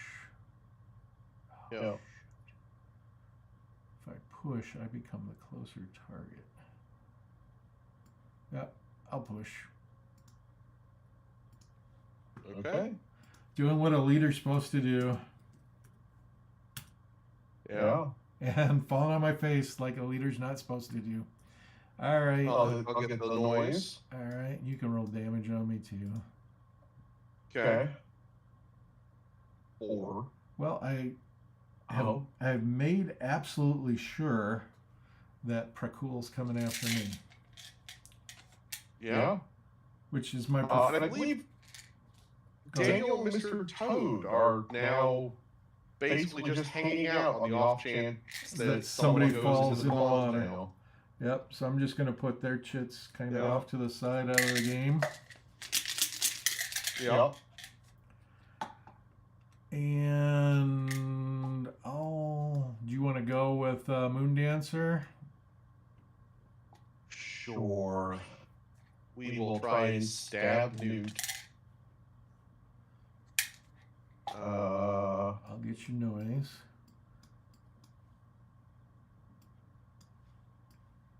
So I'm stronger, and that's about all I got going for me.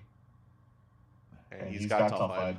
Yep, that tough hide is just killing us tonight. All right. I agree. Finally, the baby lets out her little harsh cry of "Screw you guys." One noise, right? Yep, oh, I got it. All right. We're up for mechanics. Or Troll Slayer. Yeah, for mechanics' sake, Troll Slayer could move and take the forward position. Yeah.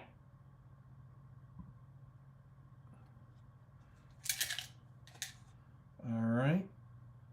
And then it is the wyvern that we killed last. So he forgot to take his chit out of the cup. And now it's Alita. All right. So Alita, it's a 50-50, huh? Charge is 6. It's silent. So unless I get like a oops that knocks me down, it's not horrible. The bad thing is that conceal. So I lose my battle mage and go down to 1 dice.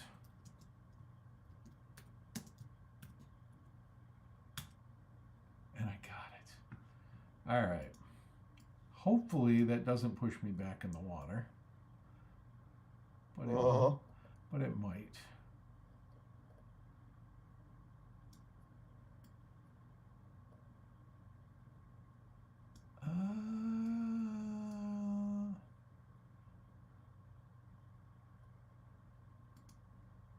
Definitely not Stevens. She's just pushed back down the hill.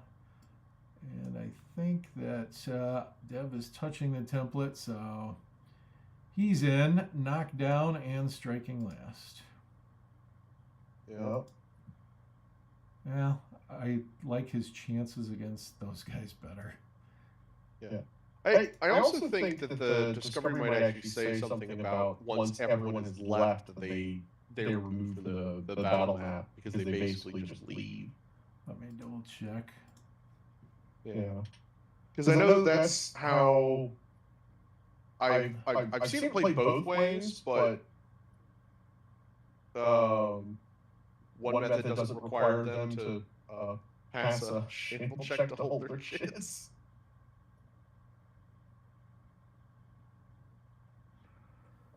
Yeah, it just says Anura attack until a discoverer plus comrades flee the template successfully. It doesn't say anything about leaving. So Mr. Toad, because he held, that was the last chit of the round, so he will not get a turn. Yep. Which is good and bad. All right. And now there's some last strikers. Now there's a bunch of last strikers.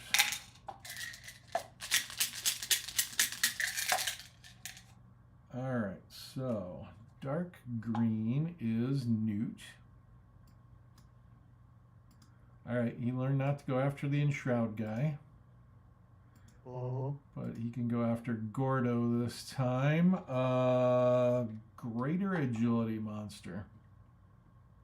Okay. 4 dice. That was the wrong type of dice. I've got a buckler.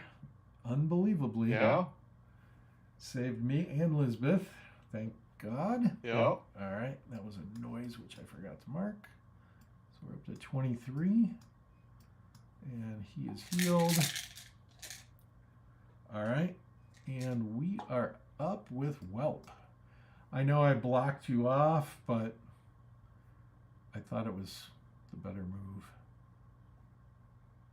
Yep. I think what I'm going to do is get the high ground. Yeah. So it's going to be basically, I think that's all my movement to get up on the rocks. All right. And one noise. Yep.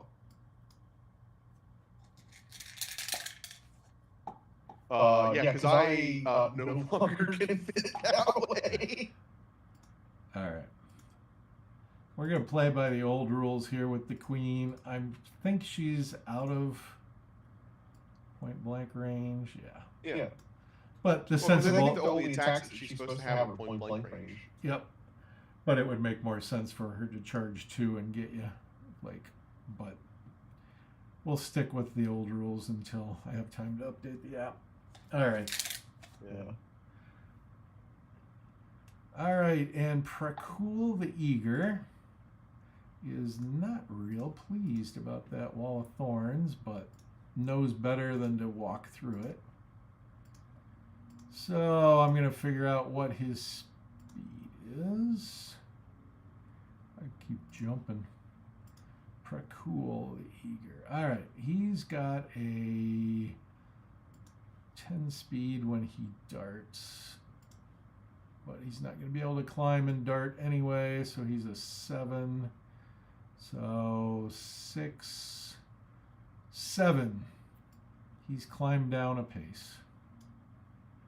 Oh, look at that guy. I can see him next turn. Oh. All right, and Well, that that's was easy to do, bud. the final noise of the round, and so it's going to go up 2 rows to 7, which we like. Yeah. Reset. All right.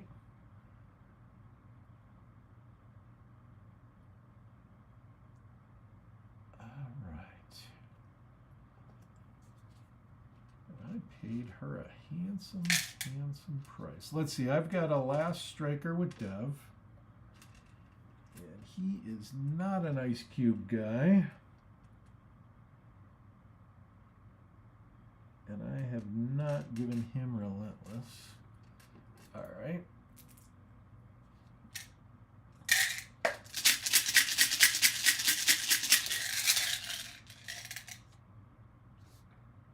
I think I'm going to send Lisbeth back.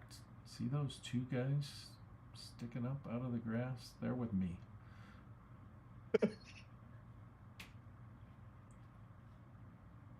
All right. And basically, let's see what the range is. When she is within...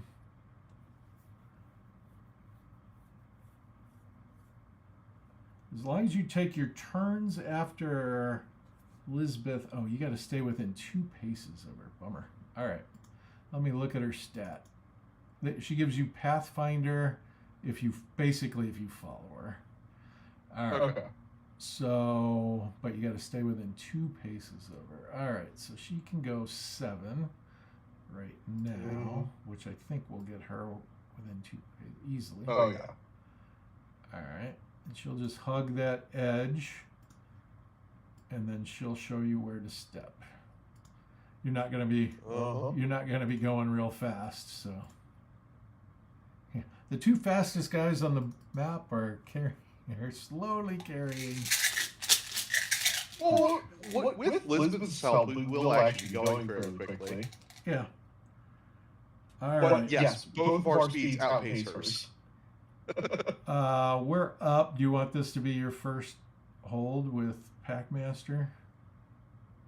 Well, I think it has to be a hold with the Troll Slayer. Well, I guess. Packmaster has to get within reach. Yeah, we're not going to be moving her this turn, I guess. Yeah, we're going to be picking her up this turn and then we'll be within range of Lisbeth. So let's do something more important than those guys since they're not going to be Yes. moving. Does Whelp want to go? Yes. Okay. There is no cover Whelp from a wall of is- thorns. Not that it matters to you. Yeah. Whelp is going to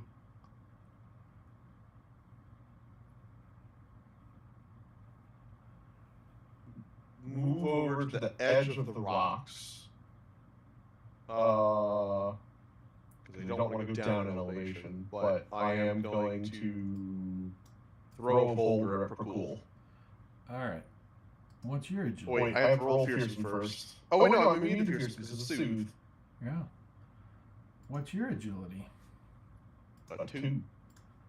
All right. Prakul is more agile. I think you're at the same elevation. Yes. That's why I chose to not go into the grass. So move on the rocks and a Miss. attack leads to a miss. All Yep. right. All right, we are up 3 in a row. Yeah. There's nothing essential to do. Do you want to Gordo. go with Unicorn Blood or Moon Dancer before Gordo? Sure. Unicorn will go. I am stronger. All right. Parry will hit because I can't have a weapon.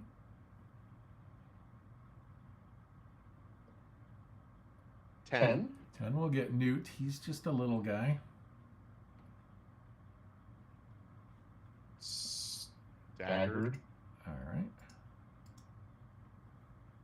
And I'm going to make a second attack. All right. And I will miss. All right. And you noticed that he had sidestep. Oh, well. Ba-ba-ba. Oh, I had Predator, not that it mattered for the first attack. Yep, you got him anyway. All right. Yep. So, Newt striking last. All right, and it can't be us, I guess. Yeah, it's about time for... They're going to go the smart way in case I'm strong, which I am. So Mr. Toad with the assist is stronger. And I'm down. So 3 dicer for Mr. Toad. Oh, after his fearsome roll and his shamble roll. I got a chance. So, shamble first, Failed. then fearsome. Okay. All right. They succeeded. Bummer. All right. 3 dicer. Okay. Yay. That worked out well. 3 threes. Let's go gambling. Yeah. All right. We're up. So.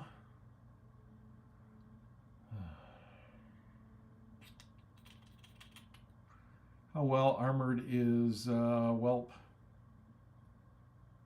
Not. Okay.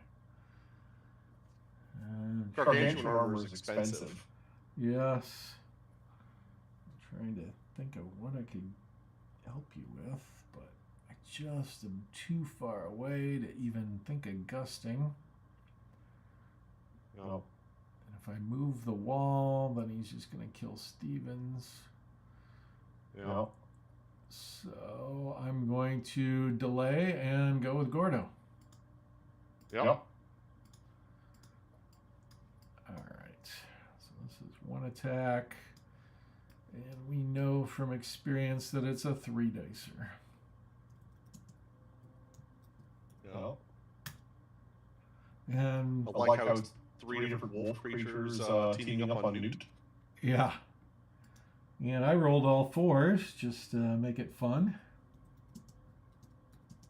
The next one will be all 5s. Curses. Ooh, jumped to a 6. All right. Oh. Let's save that 6 for the injury here because I got plus nothing. Nope. He's up to stunned, which is going to be the first turn that he hasn't got to do anything. Except heal. Well, Moon Dancer still exists. Yep, Moon Dancer, it's teed up for you. Go for it if you like. Okay. Yeah. Stronger stunned. 3 5s. Here I come. Hey, there's a crit. There's a crit. All right. Probably anything but. Yeah. Nice. It's a wound. All right. And I have a Hoarfrost, Corey. Oh, wow. Well, I'll get rid of this knockout here and give you a war wound. It does take an extra +1 on the noise tracker, though. So we're up to 14 after that attack. I know you'd like to take the hide, but I don't think we can afford it, so. Correct. And that's not my predator. Otherwise, I would take the hide. Yep. And Unicorn Blood is my predator. And your reward for that is a discovery trigger, of course. At least you got 4 shadow. True. Ooh, this one isn't bad. 1 shadow point. Slip and slide. Runoff from heavy rains makes the ground marshy. You can't even gauge where the puddles are because of the thick prairie grass. Footing is going to be treacherous anywhere except for the old road. That's an important statement that everybody argues with me because no one listens to the description. Footing is treacherous anywhere except for the old road. When sprinting or galloping, creatures must make a successful check at the end of the run. Roll d6 and succeed on a 3 through 6. On a 1 or a 2, you slip and something bad happens. But not if you're on the old road. I've had so many arguments about that. I think that it's because there's another discovery that does the same thing, but reverses it. Yeah, it could be. All right. And so I think that people get confused because they've experienced both and they can't remember which is which. And it's like, come on, guys. All right. Did you see that?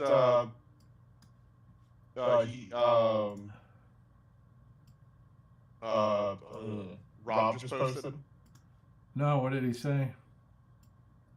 He said that he's very sorry, and then he just realized that it was Tuesday. One of his kids had a lacrosse game, and there he is.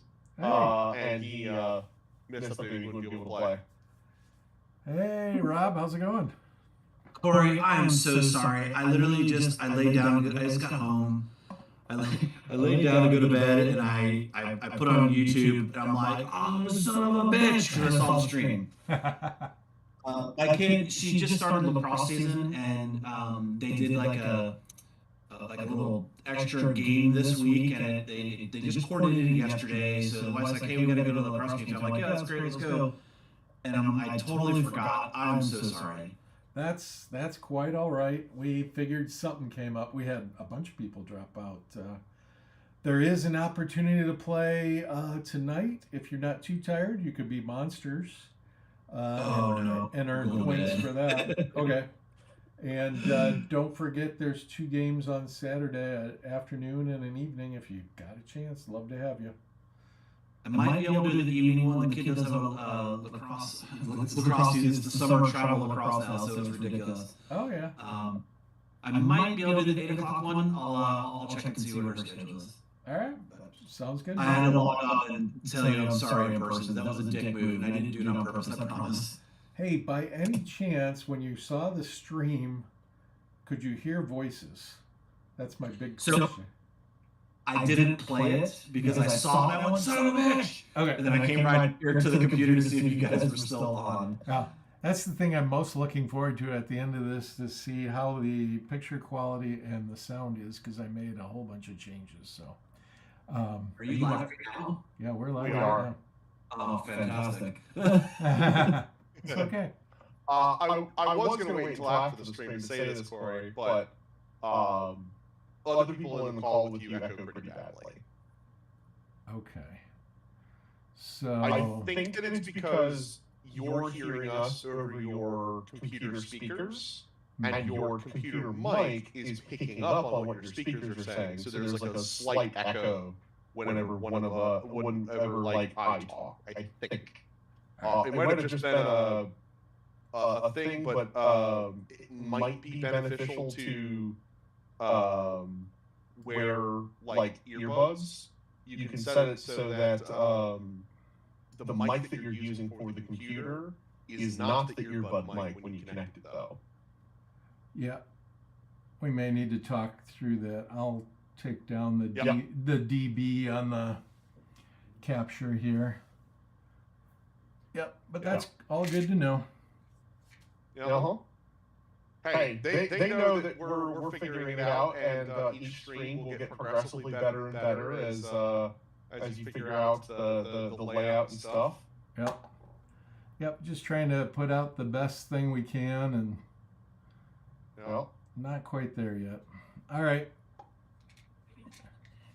Yeah, I'm headed to bed. I'm getting for it. I'm sorry. All right. Good night. It is no big deal. James and I are enjoying ourselves, getting our butts kicked, and you know that's could have used you. Not And I don't think I've ever played Field of Screams actually. wow. fascinating. Very Yeah. interesting. All right, I'll catch you guys next time. All right. Yep. Take Next care. time. See you. Bye. So, Corey, I believe I was rolling injury against Dev with Mr. Toad. Next. No, those rolls were to take out the wyvern that was there. Oh, you're right. You're right. Yep. I rolled 3 threes against Dev. That's what it was. Yep. All right. Alita is up. She's going to. I didn't see an injury outcome, which is why I was like, slight confusion.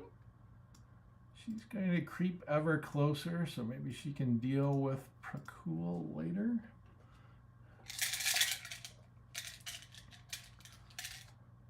All right, we're up 3 in a row. So, Packmaster, you want to move into position? Start to Yeah.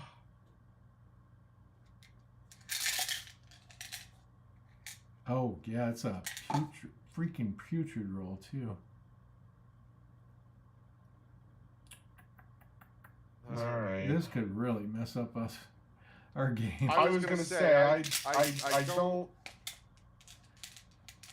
I don't really know how she can still be putrid after being in that water too.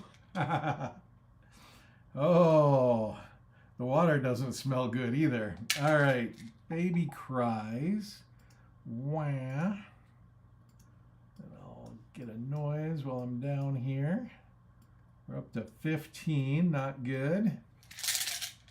Yeah. All right, Troll Slayer. I guess you got to make a putrid roll to hold. Yeah. I fail. All right, so you're striking last. Yeah. All right, Stevens is up. She'll stand for 3. I'm beginning to think that this might be impossible, Corey. It's going to be tough. That putrid hurt us more than we could have expected. All right. Finally, Prakul is up, but he's got to make a shamble roll. And he fails it. So he's the last striker.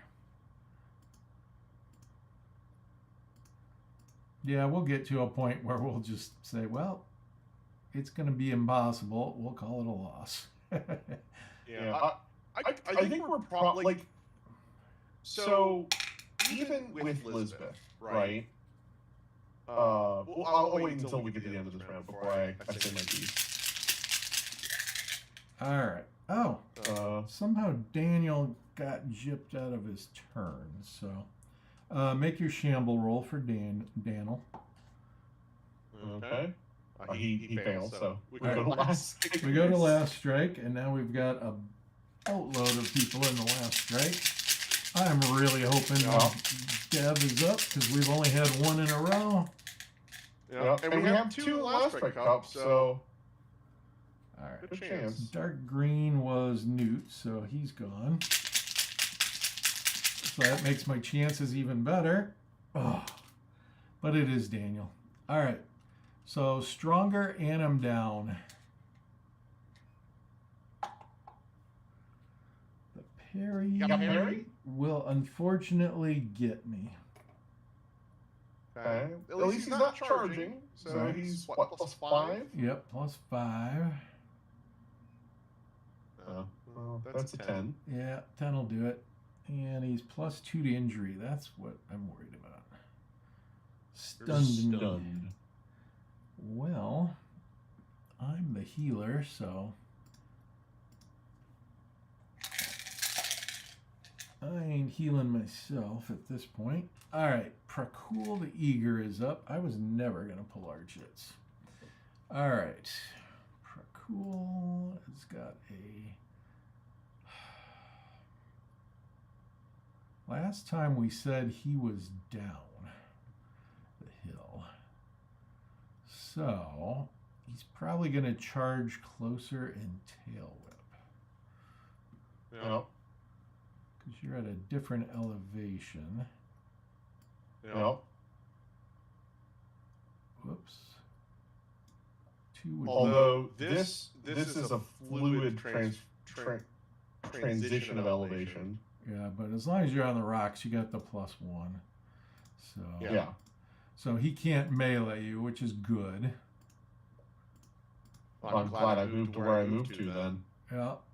And he's got a 3 agility. You're probably equal or better at that elevation. At this elevation, I'm equal. All right. And so he is a hairy monster with the tail whip, so he's going to get 3 dice.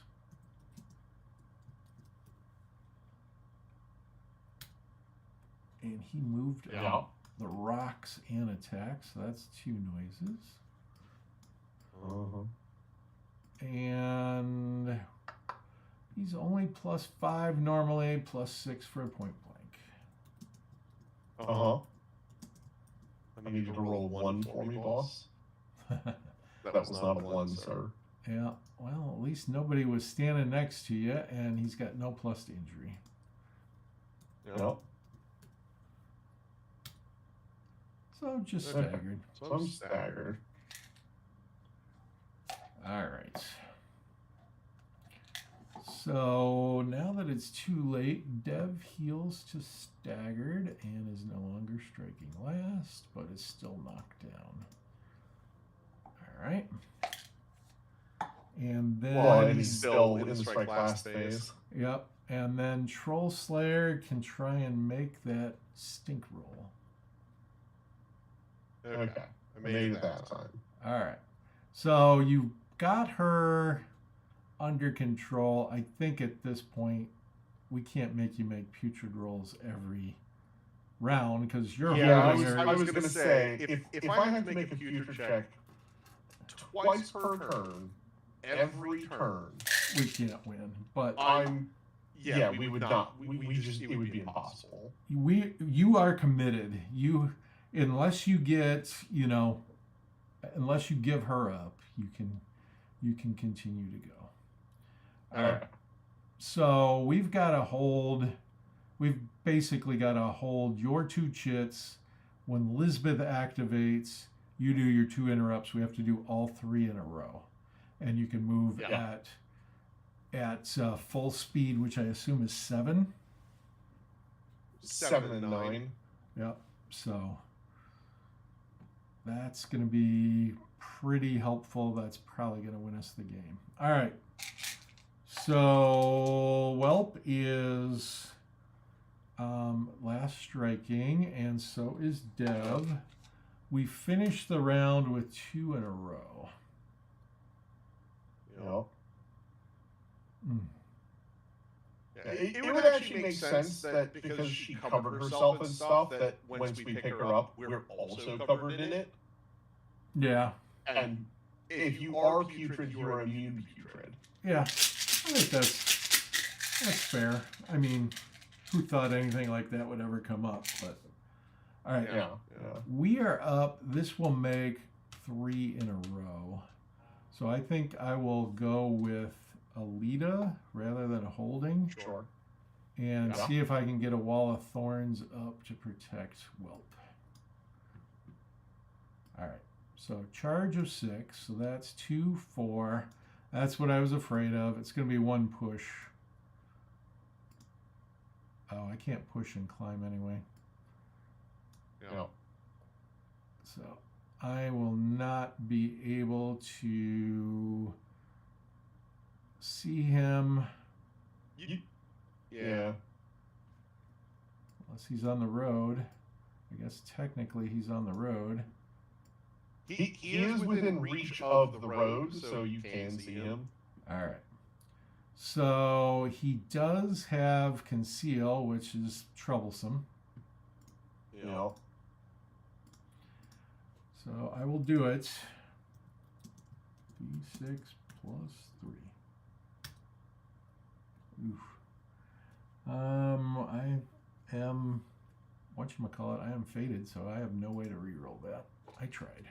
Yeah. All right, can't be us. Can't be us. Can be the baby. All right. Uh-huh. So we can start holding at any time here. Well, the baby makes a noise, and that means that Waverly gets a discovery. Yeah, that is Right. true. Yep, that is true. I've got animosity or rancor. I have neither. You have charm right now. Yeah, I have charm. So 1 shadow point.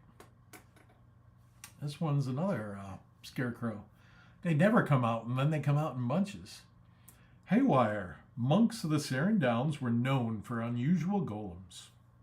Not ones of stone or iron, but of common straw. And these golems were not guardians of the plains folk, but protectors of crops. Straw golem scarecrows strewed fields of corn and grain, frightening away birds, elk, and other nibblers.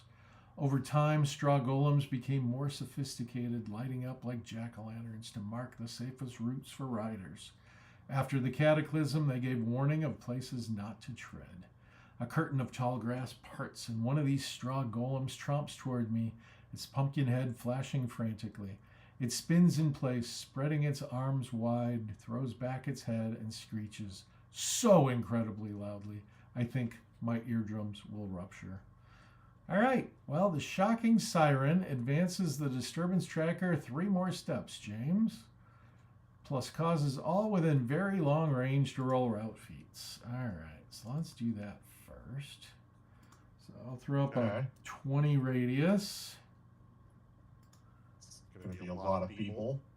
Yep, that's everybody that we have left. Wow. All right, I'm only down 1, so I guess I got 5 rolls. Yeah, we're both down 1, which means we don't have any negatives yet. Right. And I've only got 4 that have to roll, so... Well, 2 guys made it for sure. All right, Stevens, that's probably a good thing. Gordo is shockingly shaken. He's never heard anything like that. Well, And the only 2 people that needed to pass did in fact pass. All right. Everybody else failed, though. Wow. I rolled 2 6s and 3 1s. So, how many last strikers do you have? How many? Or how many they lost turns. turns? Lost turns. I lost 2 in the normal phase and 1 in the last strike phase. All right, and the whelp. Oh, I wasn't thinking. I probably have to roll for Elizabeth, which She's got a good route feat. And she's got a bedroll, which she's allowed to use.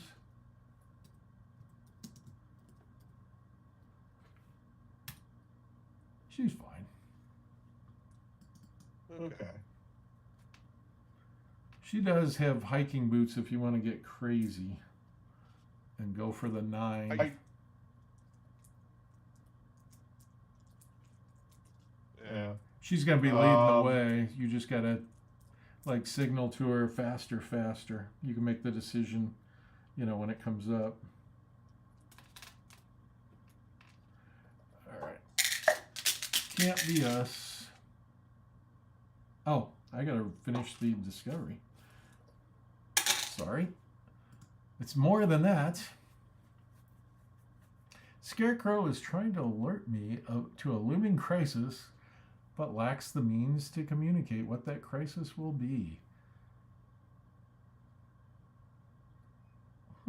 Interesting. I'm supposed to secretly roll a d6 as the marshal, but I will do it for everybody to see. The Scarecrow leaves in desperation. I was really hoping he was going to join us. All right. Sorry. Yeah. All right. Prakul the Eager is up, so I will make a whatchamacallit?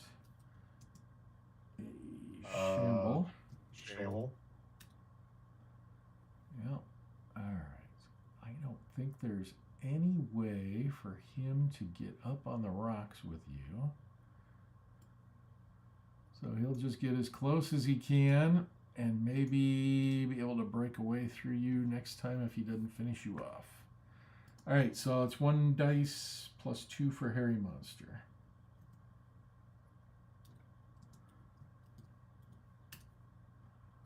All right. Yeah, that's me. And a route feat at -1. That passes. Yeah, you said you were in the negatives, I think.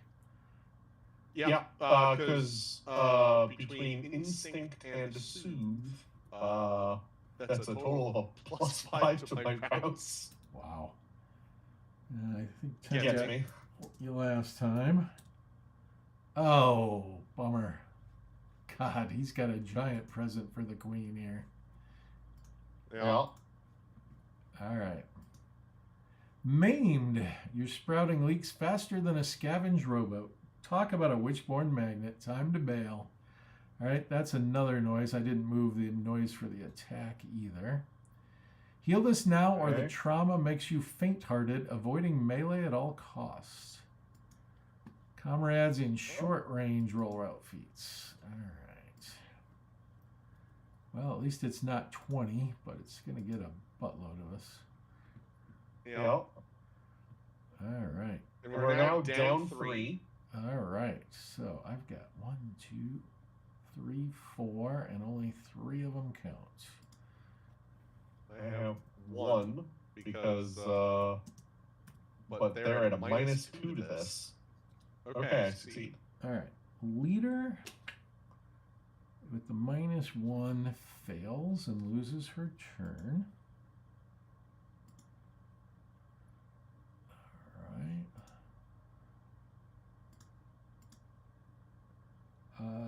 Next in line would be Gordo, number 2. He rolled a 6 this time after his 1. And the last one would be Alita with a net 1. She is also going to be scared. All right. So let's get this off. All right, you're almost as big as the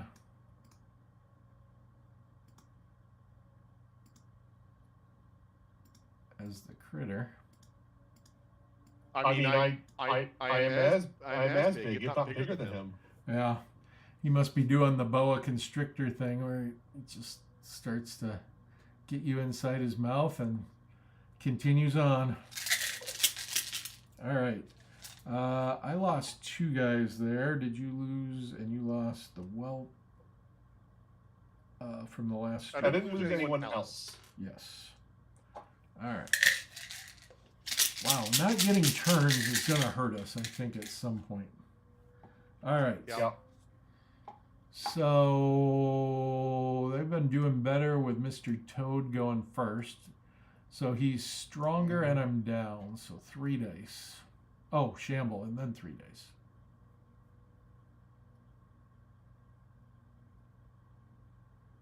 Ah. He fails the shamble. So you're saying I might have a chance. Uh-huh. It's a slim one, but hey. All right, we're up. I assume that's our first hold. Yep. We're up. That's our second hold. Yep. Discovery trigger comes up, and it would be whoever held second. It would actually be whoever last made noise. Oh yeah, that's true. I wasn't going to say this earlier, but we had missed that was a change in the rules for this. So last made noise was Alita, I believe, because she tried to cast a spell. That didn't make any noise though. Oh, you're right. Moon Dancer? Who Was it? finished? I think it was Moon Dancer finishing it off. Yeah. Or I guess it's Waverly. Oh, because Yeah, maybe because while the baby has its own separate shit, anything the baby does counts as Waverly doing it. right. So, all right. So then it'd be Waverly. That's probably good for all of us. Yes. The people who are viewing will see that I am going to cheat. There is no possible way we can survive the brethren. Yeah. So instead we'll get a wyvern, which is a 4-pointer, so there's no way that Waverly's going to survive it. Yeah. It's Dakesh the Rock, if you want to get him out. Okay. And I will read... Ooh, this might be 2. An undulating plains wyvern tears through stalks of grass like a scythe. It's speeding unfailingly right at me. From behind, I sense a second wyvern wants to beat the first to the prize. All right. And I also get Ranesh the Streak. So Waverly might become a factor if I can survive this game without being eaten. Oh. All right, so let's see where they start. Sorry, who was the second one? Ranesh the Streak. Okay. All right, place the first plains wyvern on the battle map edge closest to the discoverer, so that might be south, and place the other one on the opposite. I think it actually might be to the left. I hope I'm so. going to measure from the center of your token. So 11.9. Basically dead even. I'm in favor of the left merely because trying to play around not being able to see where the exact border of the height change over here is a pain. Yeah, all right. Well, we'll penalize Waverly and put her back a pace. That'll make it easier. All right, and then Okay.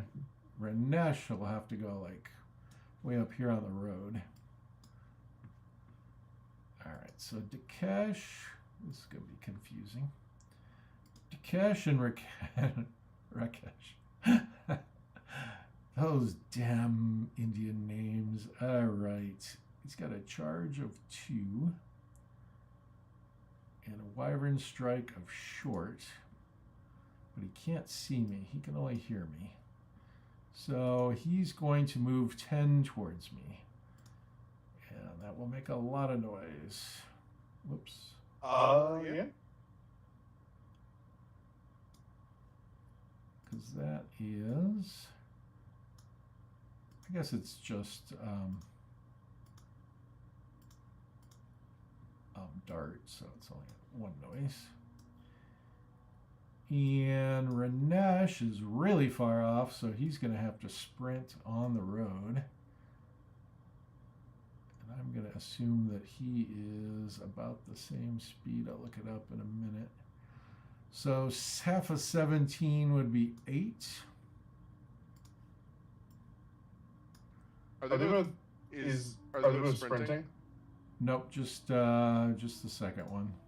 The first one knew he was close. He has to make a check because of the slipperiness. Oh, yeah. Actually, they both got to make shamble rolls first, too. Also true. All right, so... I'll roll both the shamble rolls. All right. The one that we would need to care about for sprinting is... He's striking. Not going to be able to sprint this round. Yep. All right. The other one was successful. We already did the noise for that. All right, so I need a orange chit in the mix, which means I got to change the color of the discovery trigger to gold. And then the other guy, are we using green? We are using green. Let's use the dark green. Since that's memory tired, that will go in the last strike phase. All right, and our last one is Lisbeth, who can go 7 with no problem. Yep. And you guys can interrupt twice and follow. Uh-huh. I'm going to follow once you move Lisbeth out the way. Yeah. Okay. She doesn't have a good idea where to go just because there's danger everywhere, and she's a coward, so she went up the middle. Yep. Okay, so Troll Slayer can go and be literally right on top of her. Packmaster will use celerity to get the same. I imagine it didn't exist back when this existed, so it acts like Longstrider. Yep, makes a noise. Caribou? We're carrying the Stinky. We are carrying the Stinky. All right. Very good. Now, where we go now, I don't know. Yeah, we're going to wait and see where other people go, and if I can move that wall. Well, I'm not going to be able to move that wall of thorns anytime soon, am I? All right, so it is Daniel making a shamble roll to see if he can finish off Dev before I heal. Okay. Shamble check. Fails. All right. So, and then it is going to be Waverly. This is going to be the time where it's worth pushing. I wish I had that Cincture of Harmony. These guys could actually play the pit. They just have never done it yet. Uh-huh. I was thinking about doing that tonight, and I was like, I had so much time setting this up. I was like, I did not want to mess with it. All right. My chances of getting pulled before the attack are slim and none, but, you know, I do have a chance. And guess what? All right. I stand up for 3. And we have learned that I am going to try my agility feat and get out. Or should I just stand there and try and survive one last attack from each?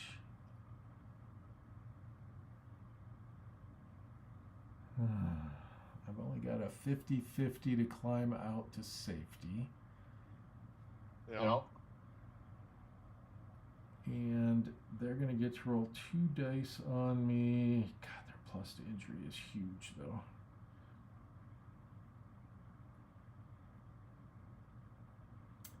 I have provisions if I survive.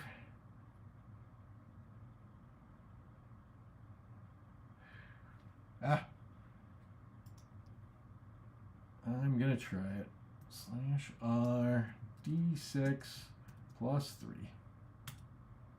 I made it. And remember that Alita has Die Hard right now. Oh, that is true. Yes.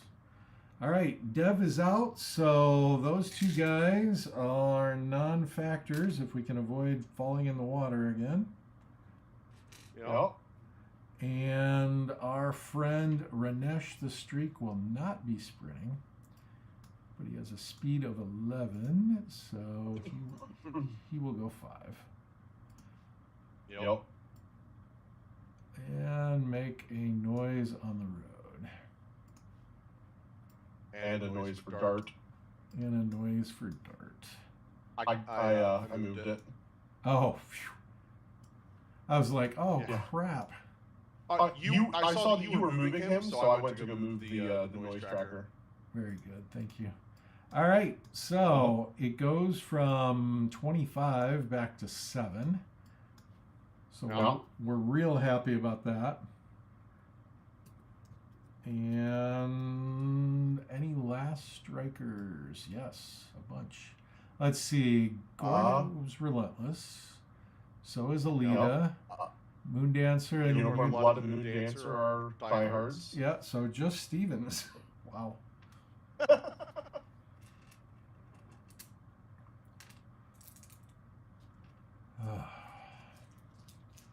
Gosh, I think the train's gonna have to go south. I'm signaling south. Right into There's a Ranesh's. big ass wall of thorns in the way. Yeah.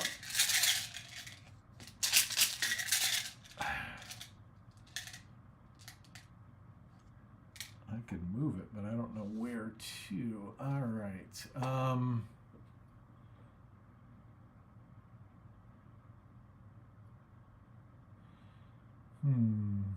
Are we up first? Yeah. I could Okay. move. I could move it. What's that? I could move the wall of thorns now. There's a part cool in the way. Yeah, but I could put it on Ranesh. Oh yeah, sure. And All then, right, go for it. And then Prakul has a fair path. All right, so climbing, that's 3 to there. And my charge is 6, so that's 5.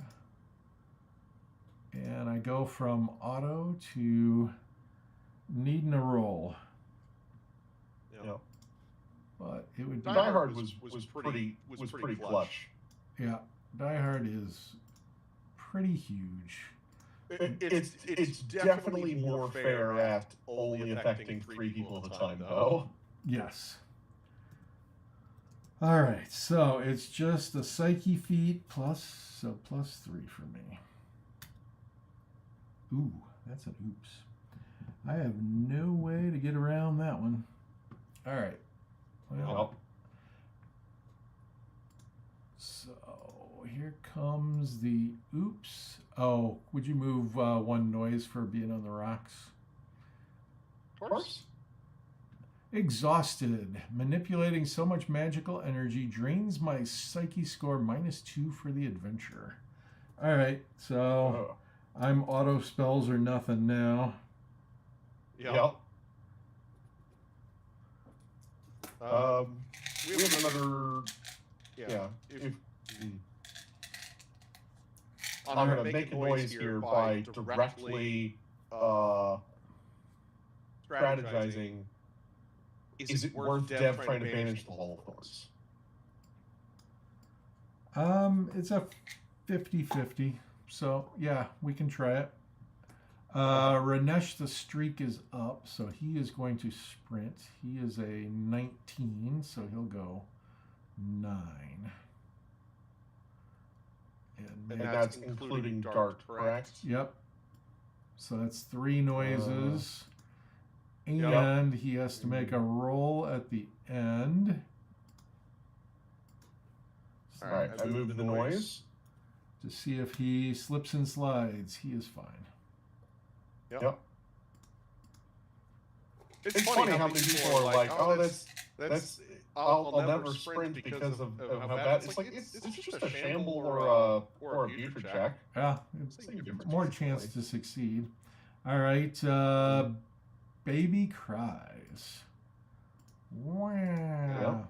We're up to 12. I got the noise. Oh, I got Nope, it. you got the noise. I'm down there already. Fair enough. All right, discovery trigger. Last person to Waverly. make a noise, I guess, is going to be Waverly. She is. Gosh, She poor is, Waverly. she's raking in the points. She does not have animosity or rancor. 1 shadow point. We're very happy. Trills and caws fill the air. A giant wears a massive crown of sticks and straw, housing birds of every shape, color, and size. The odd giant stands 3 times the height of a man and imitates bird calls as if conversing. Though the flock is a wondrous sight, there's a repulsive twist. Fluttering birds are sampling a watery mash from the giant's mouth. The giant glares with undisguised anger and admonishes me with an overfull mouth. As you can clearly see, I'm practicing a most intimate communion for the religion of true flight. The odd gruel drips from the giant's mouth. Your presence disrupts everything. I will have no time to explain. The giant returns to the bizarre ritual with mutters of such idiots. All right. How much noise? 1 noise. He has an aura of protection that will not allow wyvern to attack him, and I have never met him before, so it's just in essence a no encounter. I think my charm would have worked on him. All right. Dev? So he appears though? He appears and leaves. Oh, okay. Dev is going to advance 3 because he's got a big charge. And try and banish the wall of thorns. What could go wrong?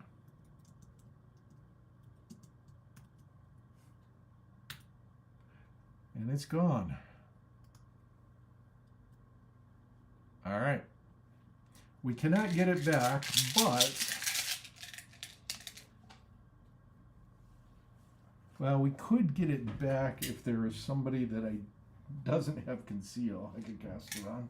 All right. I just dropped it. Shit. Oh, there it is. Make a shamble roll for the guy carrying, for Prakul, who's carrying your whelp. All right. He succeeds. All right. I assume he's got breakaway, but let's see.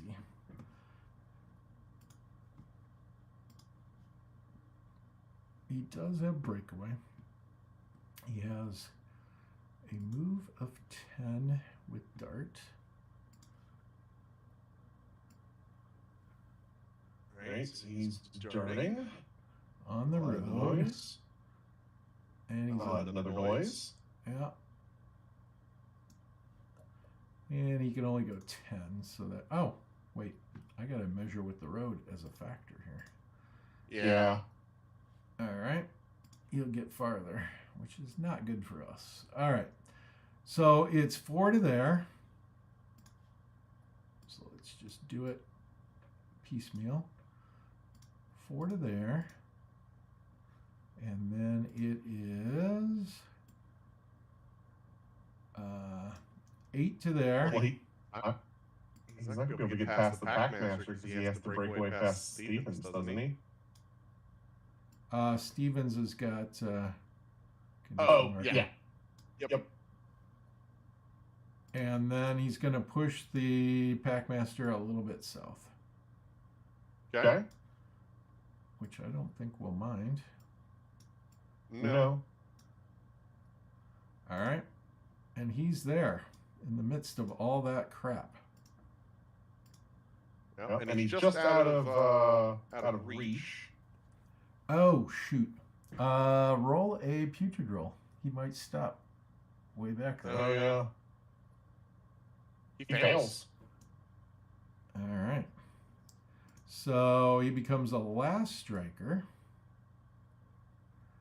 I forget where they were, but about there. Yeah.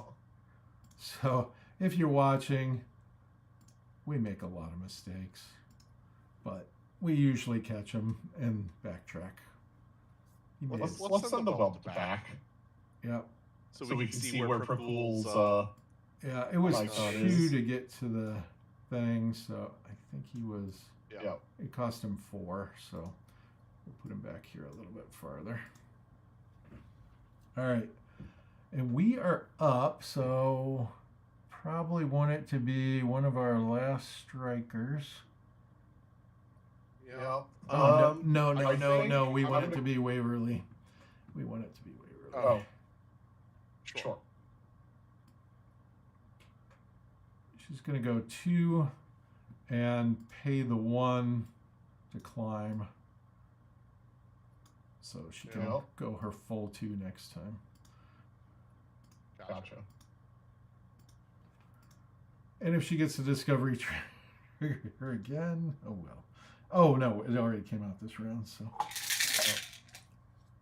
All right, now we're up. So if you want to go, James, you can. Otherwise, we can yeah. start holding. Moon Dancer is going to move and cast the upside down snow on Trollslayer and Packmaster. Oh, nice. Actually, I can't. I can't have it. So Gordo can't have it. Yeah, that's why I said Trollslayer and Packmaster. Oh, okay, gotcha. Yeah. The two people that if they get shaken later, we want to be able to not wait until last strike phase. Exactly. All right. This will make 3 in a row. So, I don't know what to do with Gordo. I guess he has to come down and intercept Ranesh. Yeah. Or go up to try and intercept Prakul. Yeah, there's just too much options. Too much to squeeze Yep. through there. That's fair. Yeah. All right. So that was 3 in a row for us. And orange is Dakesh. And he's just going to dart his 5. All right, I got the noise. He might have to consider sprinting. He's never going to get there. I can't in the math. He's moving 5, I'm moving 2, and he can't gain on me. He hears that. No, he's gaining on you. He hears that He baby. is less than 11 paces away now. He hears that baby, and he's just like, it's driving him crazy. Okay, we're up. So it's either unicorn blood or a hold.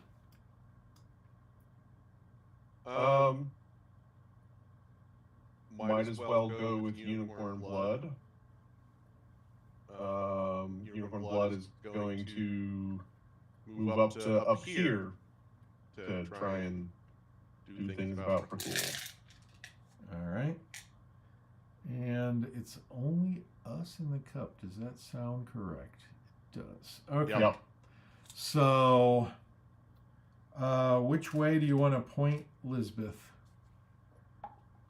Well, there's nowhere to go either direction right now. Right. I mean, she's got enough movement. It's not like a physical climb roll. She's got enough movement to get up. I was going to say, then we could just go. Then we just go straight. All right. So she normally moves at a 7, so this will be a 6. Yep.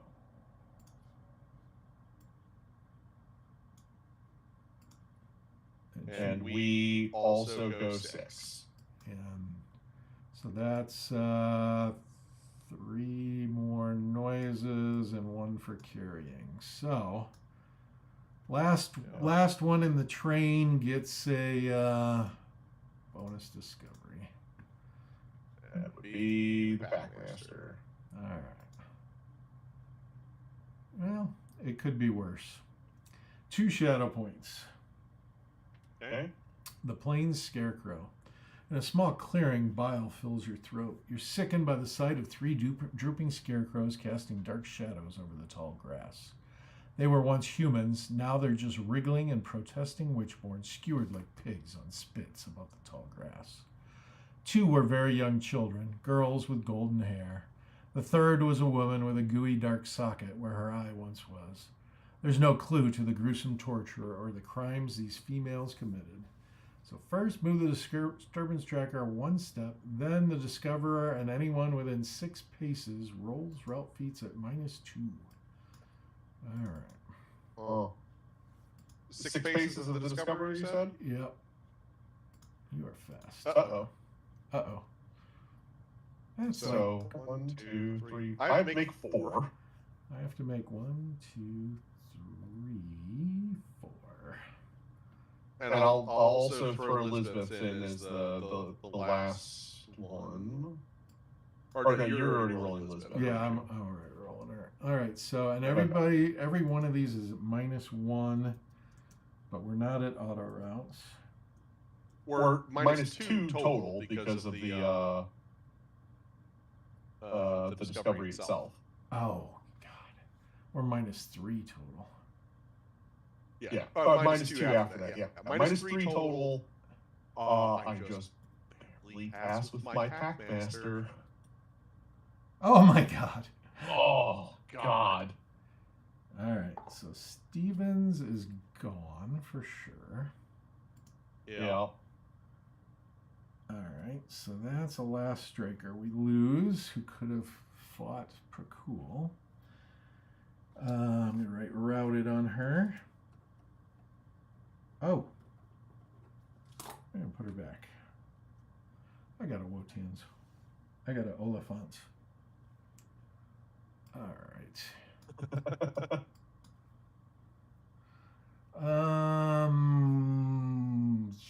I just got to read what an Oliphant does. Okay, so Gordo freaking failed again. My brave ass berserker. All right, and then the 4 goes to be my last guy. Would be Alita, so she's fine even with the -3. And then Elizabeth failed. Elizabeth failed, and she's kind of the linchpin. So let's read what the Oliphant does. I'm sure it's going to tell me to go to rally, which is not going to help. Nobody takes rally anymore. Let's see if I can even... Why bother when there are items that give it for you? Yeah. All right, so Norn, Living Rulebook.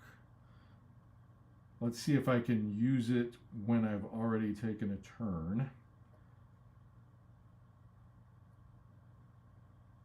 Oliphant. I gave it to my fearless guy, so I figured that made more sense. All right, Oliphant. The name is a variation of elephant. It's an ivory hunting horn from a mastodon's tusk that is carved with totem imagery. The Oliphant's distinctive howl inspires courage, granting the rally skill to very long range. The Oliphant substitutes for a battle standard rally requires. But it doesn't tell me, I don't remember if it's automatic that they succeed or... So I've got rally up. interrupt when a comrade fails route feat. Rally one comrade within short range, so long, very long range. So the failed route automatically succeeds. All right. So we lose Stevens, or we all have to wait for Lisbeth. So I think the answer is we have to do Lisbeth. Yeah. All right. Does it say can I do it when I am already marked by a chit? Your standing bearer can't have a condition marker or have failed their own route beat. Mark them with a chit afterward or a strike class if they're already marked. All right, that's what I was hoping. So Yep. So save Lisbeth is the game, and Stevens goes in the dead pile. Yep. So we're now down 4. Yes. And we still need to get 4 total people off the battle map. Yep, which I think will be the easy part. I know that sounds bold and brash and everything else. All right, and we haven't even finished this horrible discovery because it puts scarecrows 4 paces from the discoverer and between the discoverer and the goal edge. I will change the radius to 4. All right. Plain scarecrow. I got them. And just being in that aura means route feet before we do anything. Yep. God. Okay. Lisbeth is not enjoying this. I will say. I'd imagine not. Troll Slayer and Hackmaster are also not enjoying it. All right. I lost track of chit, so we'll count our guys at the beginning of next round. And Prakul finally gets his turn, and wow, did things open up? Yeah. All right. So it's 4 to the edge. We had established that. And he had a speed of 10, so it was 4 more to that. And so he's making 2 noises. Okay, I got that. All right. And so he is to there. Yeah, that did make it easier having him in front. I will applaud you for that. All right. Well, because the whelp at this point doesn't matter other than Prakul has them. All right. So reset. All right, so let's talk about it. So Gordo's not a last striker. Moondancer's not a last striker. Got that Correct. covered. All right. How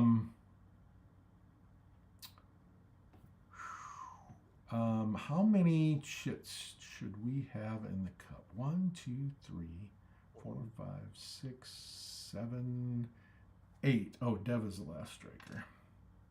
All right, so believe it or not, I had the right number of chits. Yep. And we finished with 0 in a row. Yep. Ramesh is the last striker. Oh, yeah, thank you.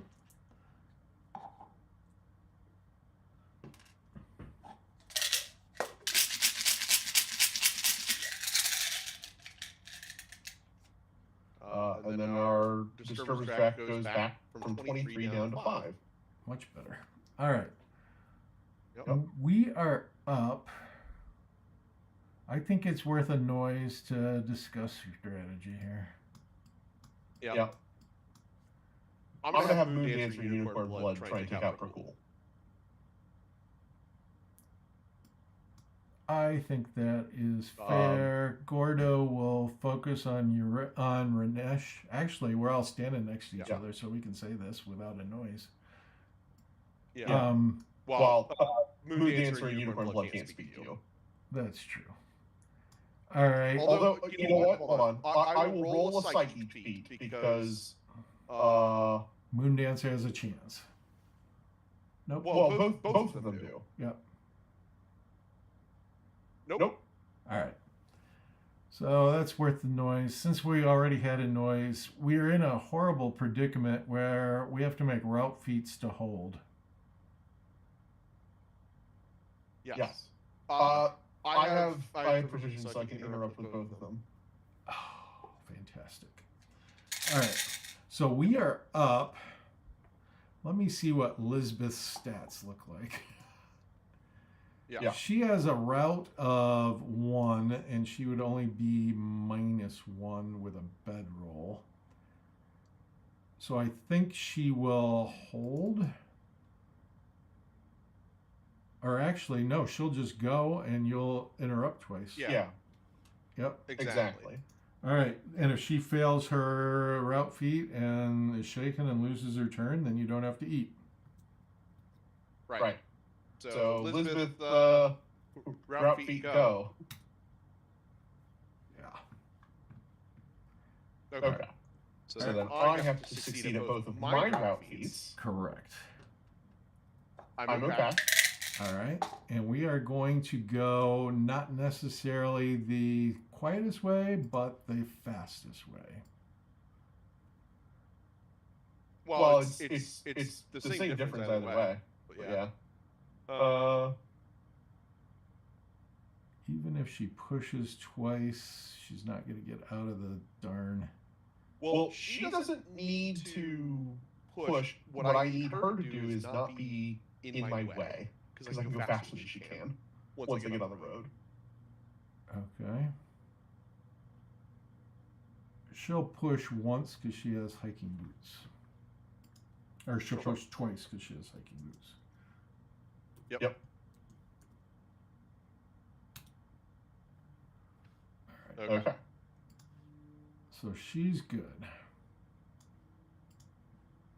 So Makes a noise. You want me to do this? Yeah, I'll do it. Because you. yes, please. I'm moving both Troll Slayer and the Packmaster. The Packmaster will cause an additional noise because of celerity. All right. Yeah. Which I think is worth doing while we're this early in the round. Yep. And we're up to 9. And we're just hoping that a monster gets drawn, and our wish is our command. All right. I will roll a shamble for Percool. Oh, shit. I'm wishing I had gone first with Moon Dancer now. Oh. Oh, thank God. All right. Percool, you can't do anything, can you? All right. I can't interrupt. All right. Fuck, this might lose us the game, but Packmaster, you get the discovery trigger. Oh. We're not allowed to interrupt it?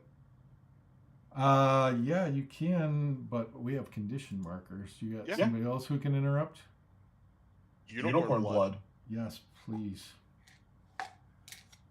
Yep. All right. Unicorn blood is going to make a whole bunch of noise as she tries to pin cushion Percool. All right. Okay, I'm in point blank range. I have to make a fearsome check. I have the burrows that we have Yep. that count as the sleeping things. Yep. So I'm gonna roll a bunch of fudge dice. Oh my God, was that a bad roll? Okay. There we go. All right. So attack number 1, because he is on the road. Thus I can see him. All right. I'm going to mind throw him. All right. First noise. Misses. Chris.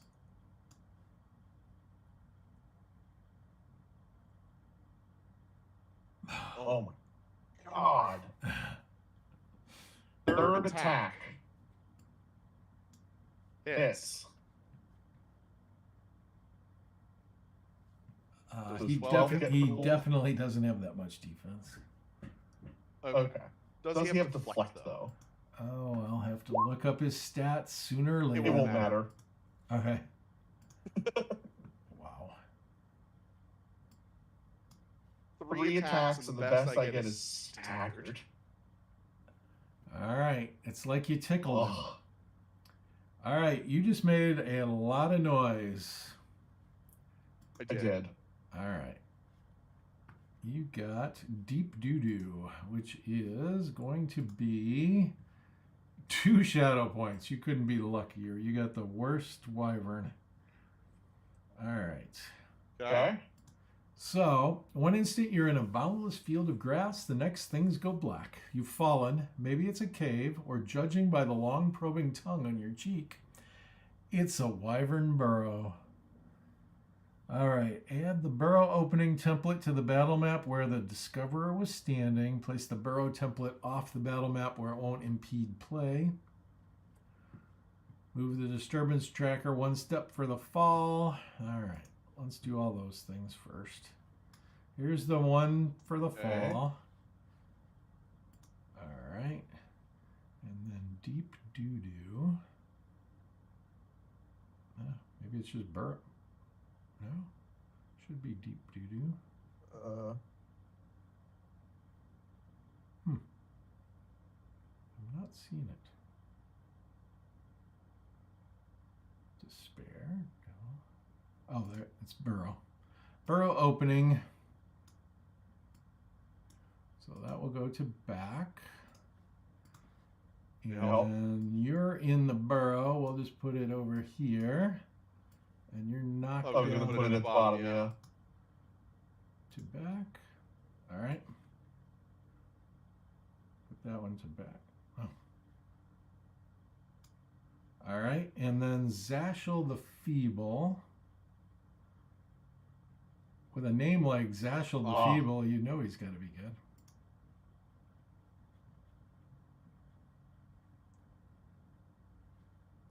Yep. All right. So Zash is there, and I'm sure he gets to make an attack. It attacks with surprise and a knockdown opponent. All right. So that's 3 bonus dice right there. What has he got? He's got a bite with a 3 strength. What's your strength? He's equal. All right. Oh, he's undaunted anyway. And he's a hairy monster, so it's 6 dice. Oh my god, a 6 dice bite. And if he rolls 6 ones, he's got hardened. Wouldn't it only be 5 equal surprise hairy monster? Equal, hairy monster, surprise, knockdown. Oh, knockdown. Yep. All right. That gets me. That gets you. All right. He's feeble, so his damage is +5 normally, +2 for the surprise. Okay. +5, +2. How about an 11? Ugh.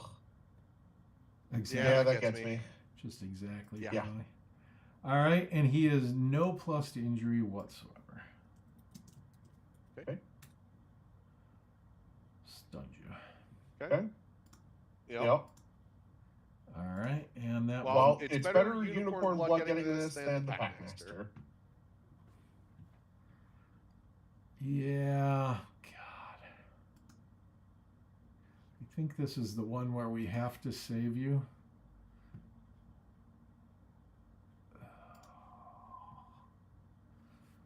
Well, I will get to heal next round at the start, so he's going to struggle to get through to me. Yeah, he rolled really well there, and he had the surprise advantage. So. Yeah. All right. Yeah, he's not going to have a good time trying to damage unicorn blood. All right, the baby to torment Dakesh cries. And that's going to take it to 15. I cannot hit that X. There it is. And we're up. Gosh, if you don't mind, I'm going to go with Waverly and just get a head start. Go for it. Because I had already made the climb last time. So I can push. I only have one person left, so. Yeah. All right. So Waverly is going to push because at this point she doesn't care if she falls down. Gives her cover from all the crap that's after her, but she made it.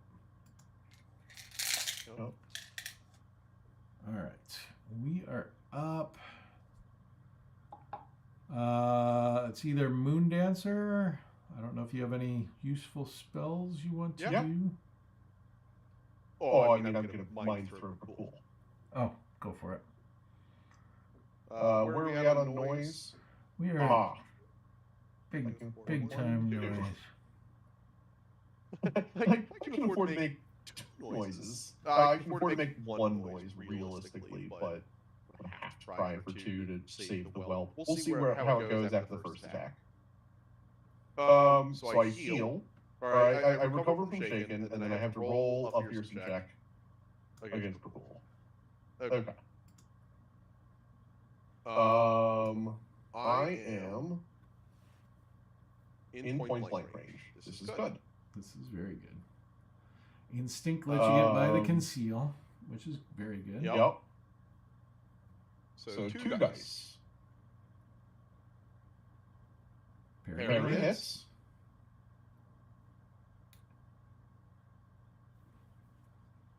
Oh my god. I'm going to use my burrow here. Yep. The 20 fudge dice worked out last time.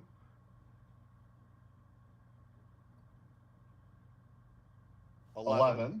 11, I'm sure gets Prakul. I don't actually know what his stats are, so let me pull him up. He's been around for a long time. 11 will get him. Then he's wounded. And he has deflect. Oh god. He's wounded anyway. You're only rolling sixes. Only when it counts, apparently. This is the Hoarfrost, right? Yeah. And is it redraw once or until... Redraw until it is not a knockout. Wow. That was a lot of knockouts. Maimed. Extra bonus noise for the... So you're going to get the bonus discovery. You did 2 shots, right? Oh, because it's one for the wound and then one extra for the main specifically? Yep. Okay. Well, hey, I took out Prakul as part of it, so I'll take that. Yep. And the whelp is the biggest member of our dead pile. All right. And discovery is 3 shadow points. Heady situation. You look down to discover the massive bones of a mastodon. Long grasses twine through the ribs, which have long ago been picked clean by scavenging birds, or worse. The splayed beast's tusks are intact, tusks that could be worth a small fortune if you take the time to climb them. While you contemplate, searing pain rips through your ankle. A Norn head, from the Mastodon Rider, is actively gnawing on your toes. Why don't you move the disturbance tracker 1 step? Okay. All right. Can't be in reach of another creature. That's the important thing. All right. Yep. So this is heady situation. All right. So we've got a biter that is between you and the thing, but not within reach. Yeah. Of me. Oh, it's not within reach of me? Yeah, the first one is within reach of me. Yeah, but it can't be in reach of me. That's yeah. And then the other ones have to be within 4 paces of you, not in reach of anybody, but between you and the goal edge. So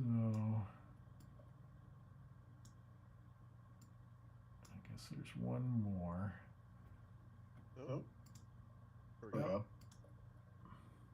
We're more likely to go south, so let's be mean. Sure. All right. That will force me to go north. All right. Yep.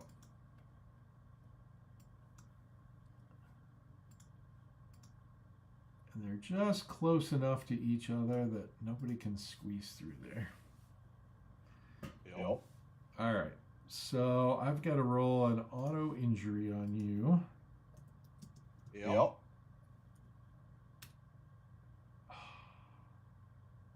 Well, you saved your other guy. I don't think I mean, it says the head will feast, but I don't think it can. I'll kill it. I guess it's WitchBorn, so it can. All right, so you are knocked down. Do you have anything special before I draw the... No, I do not. All right, and that's going to activate all the other ones this round. Wounds. War wound. Your brains are bashed so hard in the land of the witless you could be king. At least you have a good excuse when you drool. Move the disturbance tracker another step. Comrades in long, and now we're on the auto routes, so this might be game. Yep. I crossed off my elixir of life. Yeah, you, Gordo and Alita have to probably both succeed, because I don't think Deb will get there in time. Yeah. Deb's got endurance, but there's no place to endure. Yeah. And same thing with Alita. She's got endurance, but by the time she gets to the road, it'll be too late. Yep. All right. So I have a route feed at -4 for Gordo, and -3 for Alita, And -3 for Waverly. and -3 for Waverly. Oh, Unicorn Blood is has to roll, doesn't she? Yeah. /R. Well, at least our friend Lisbeth is out of range. Yep. I'm going to write the -3 in there, and I'll just have to remember the -1 when I get to Gordo. All right. So Gordo is my lowest number, so that's a route off the board for a guy with iron will and rugged. Never been attacked the entire game. All right. Dev is out, so Waverly would easily fail that, and Alita would survive. All right. So we would be left with the bare minimum number of people to be able to potentially win. But does that mean you have to get out of the graveyard or out of the burrow for us to win? Dev and Alita can theoretically. The problem is not that we can win. The problem is that both Troll Slayer and Packmaster have to succeed at a route feed at -3 for us to win. Which I don't think is. Well, we gotta play out one more round. We'll know one way or the other at this point. Yeah, exactly. All right, so I gotta write routed and routed. I've had 3 guys route off. So that was Waverly's shit. Gordo never took his turn, right? Because he was a last strike. Wait. No, he lost his turn. All right. And then orange is Dakesh, who is just hopeless now. What? Where? There is nobody. Yeah. He can't see anybody. Actually, he can see Alita over there, all the way over there on the rocks. Yeah. I'm not even going to bother to roll his shamble just because... It's irrelevant at this point. It's irrelevant. And we're just trying to get to the next turn to see what happens. Yeah. All right, so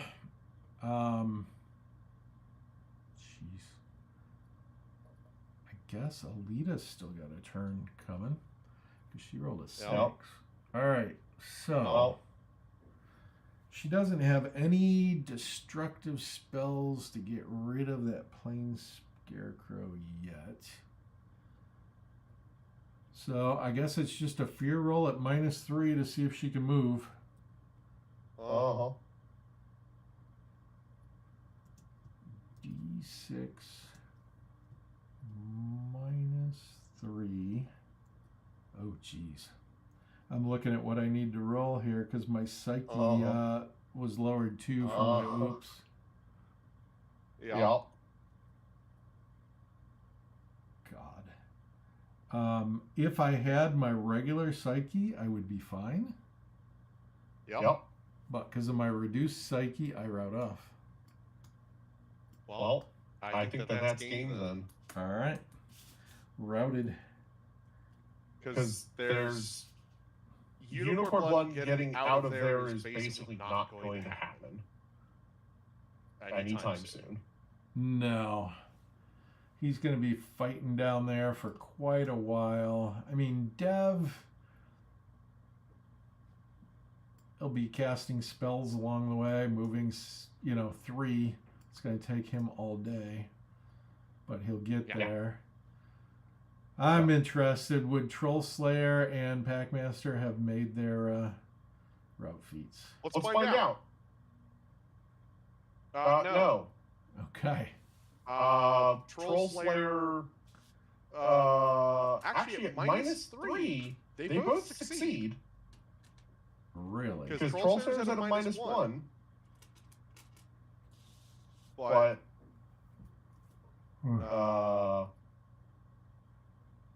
well, so they would succeed, but like unicorn blood will have to the problem is unicorn blood's gonna need a whole bunch of discoveries down below because they'll be the only one making noise for a little while. Right. Because they're gonna be basically the one eating the discovery every turn. It's either gonna be them or Dev, and neither of them are gonna survive that solo. Right.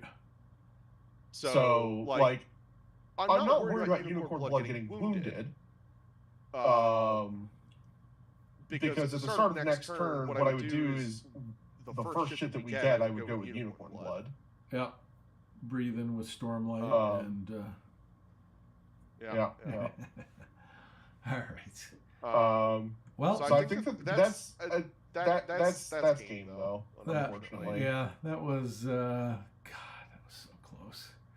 Once I gave up a 4 gold piece pelt. I thought we had the win there. I gave up like what was it, 2 or 3 pelts? Yep. I thought we were gonna get it. All right. Well, we are losers. I assume with our schedules, it's never gonna work out that we're gonna replay this. Well, especially because I'm gonna have to go and get my whelp. Yep. So, we're going to get 2d6 plus. Well, 2d6 times 2 plus 4 gold. /R 2d6 times 2 plus 4 gold. Wow. You made bank. I did. Oh, I just got screwed every which way possible. 10 gold. I got the absolute worst roll. A 2 would have been better. Oh. 10 GP for all that. All right. We did not win. So we don't split any bonuses. We are not guild or dwarves, so we don't get any bonus minuses. No. Adventure points around. I think I'm going to have some people level. Oh, same. And no deaths, so I won't grouse about the money too much. Oh my god. Ultimately, it was a fun game. That actually was very close. Like it came down to the wire there whether or not we were going to win.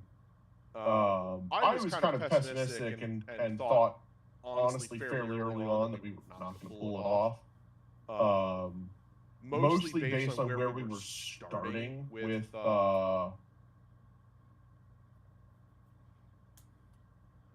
carrying Huntress. Yeah, and Pond Scum was not our friend. Oh my God! No, we spent entirely too long messing around with Pond Scum. And it's like, but it's not like we could do anything about it, right? It was just like, oh, well, we're stuck dealing with this. That's unfortunate.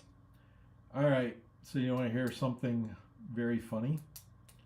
Sure. Dev is my skald, my performer. Yep. So able to sing the glory of a team member who got the most shadow in the game. That is Waverly carrying the baby.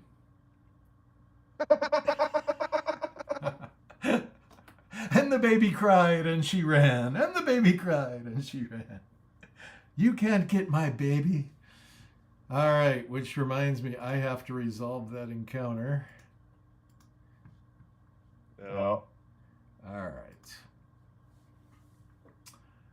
Let's see. Oh, and we did cheat in the middle there. I skipped the brethren, so I was like, come on, Yeah. we work so hard. I'm not going to let that ruin our game. All right. It was real. It was literally in the middle, too. All right. I forget what that one is called. Devil in a Blue Dress. Second encounter. All right. It's a D6 roll for me. All right. /R D6. Come on. Big monkeys. That's what I wanted. Something big. Return to Asylum. Play the Pit or Nightfall next. Their brother Asylum finds the baby a loving home with an aunt. Well, I guess I'm playing the Pit. The Pit? Yeah. Because I played Nightfall. Although, if I play on Saturday, it'll be Nightfall. Yeah. Well, I learned prep spell on Moon Dancer. Nice. That 5056 was my Packmaster's level up, so they're now level strength 5. Very nice. I had a lot of people dancing around leveling. I kind of like that, though, because I wouldn't want to get 6 on one game and then know that I've got to wait forever to get to 50 shadow. So, Dev did level. So, and he did pull off the first my little one's 8 off. My War Child is 9 off of level 4. And he got a skill, which he is happy. He can finally do some damage. He's going to take batter. Yeah. Batter. I'm a big fan on the War Child. I think that first master skill that the War Child gets almost kind of has to be Mind Throw, right? Just because of their starting 3 psyche. Yeah, and see, I wouldn't do it. Yeah. Yeah, I decide if I wanted her to be a missile or a melee guy. What do I need most? And I would go for a master there. See, my thought process is this, right? Mind Throw just kind of does it all for range. Mm-hmm. You know, it's on her, it's 3 attacks. With the impact zones, you're plus 7 to damage, plus 1 injury at long range. That's an incredible stat line for a guy for a single skill and 6 gold. Yeah. So and then what I do from there is I take a Blackthorn staff, and I go Batter, Clobber, and Predator. And then I'm only slightly worse at hitting in melee than I am at range. Right. So you got the best of both worlds. Exactly. It's for me, mind throw is kind of that in between skill that doesn't really prohibit you from using range stuff, but it gives you a really good range option without the investment in ranged skills. Right? Because it's if you go ranged, typically you're looking at like 3 to 4 skills as an investment. Beyond the master skill that you get, right? Which would be honestly on them probably sniper. Yep. If you're going a ranged master skill, I'd take sniper. There's a world where I'd be tempted to take Mistwalker because being able to teleport my charge distance and you know make a surprise attack every turn is nice, but I think that at the investment cost of one skill, I think that makes Mind Throw very worth it to take as their first master skill. And so I'll build them ranged because there's also, or I'll build them melee until I get a master skill, because they make, they have strength access, so they have a pretty good lineup of strength-based skills. And they can very easily, get the most skills out of stuff, outside like strength buffs. And so I think that's the direction I'd go.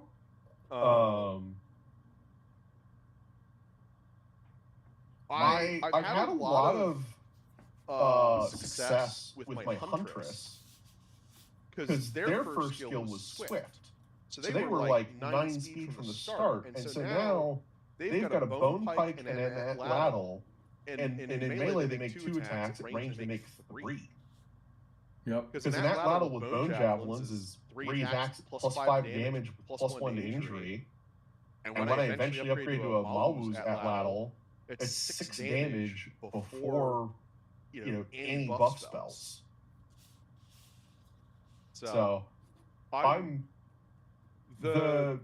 very happy with the increase in capacity for ranged items that you added, because I think that helps make them feel a lot more diverse. Yeah. Yep. We could talk about some diversity changes coming to the Paladins too. Yeah. I am gonna roll for Waverly.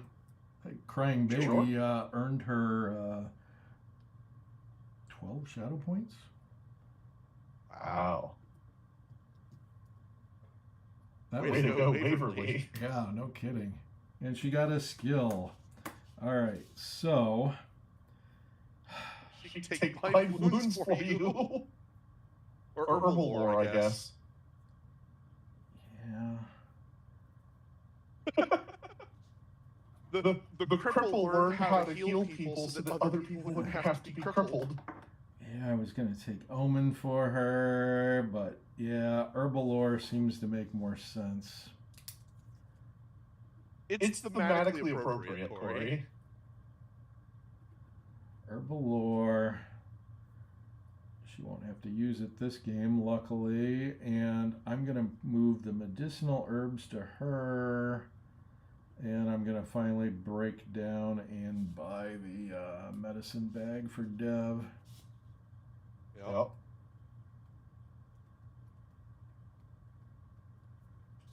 right. And Waverly can barter for that. She's got a terrible psyche, but...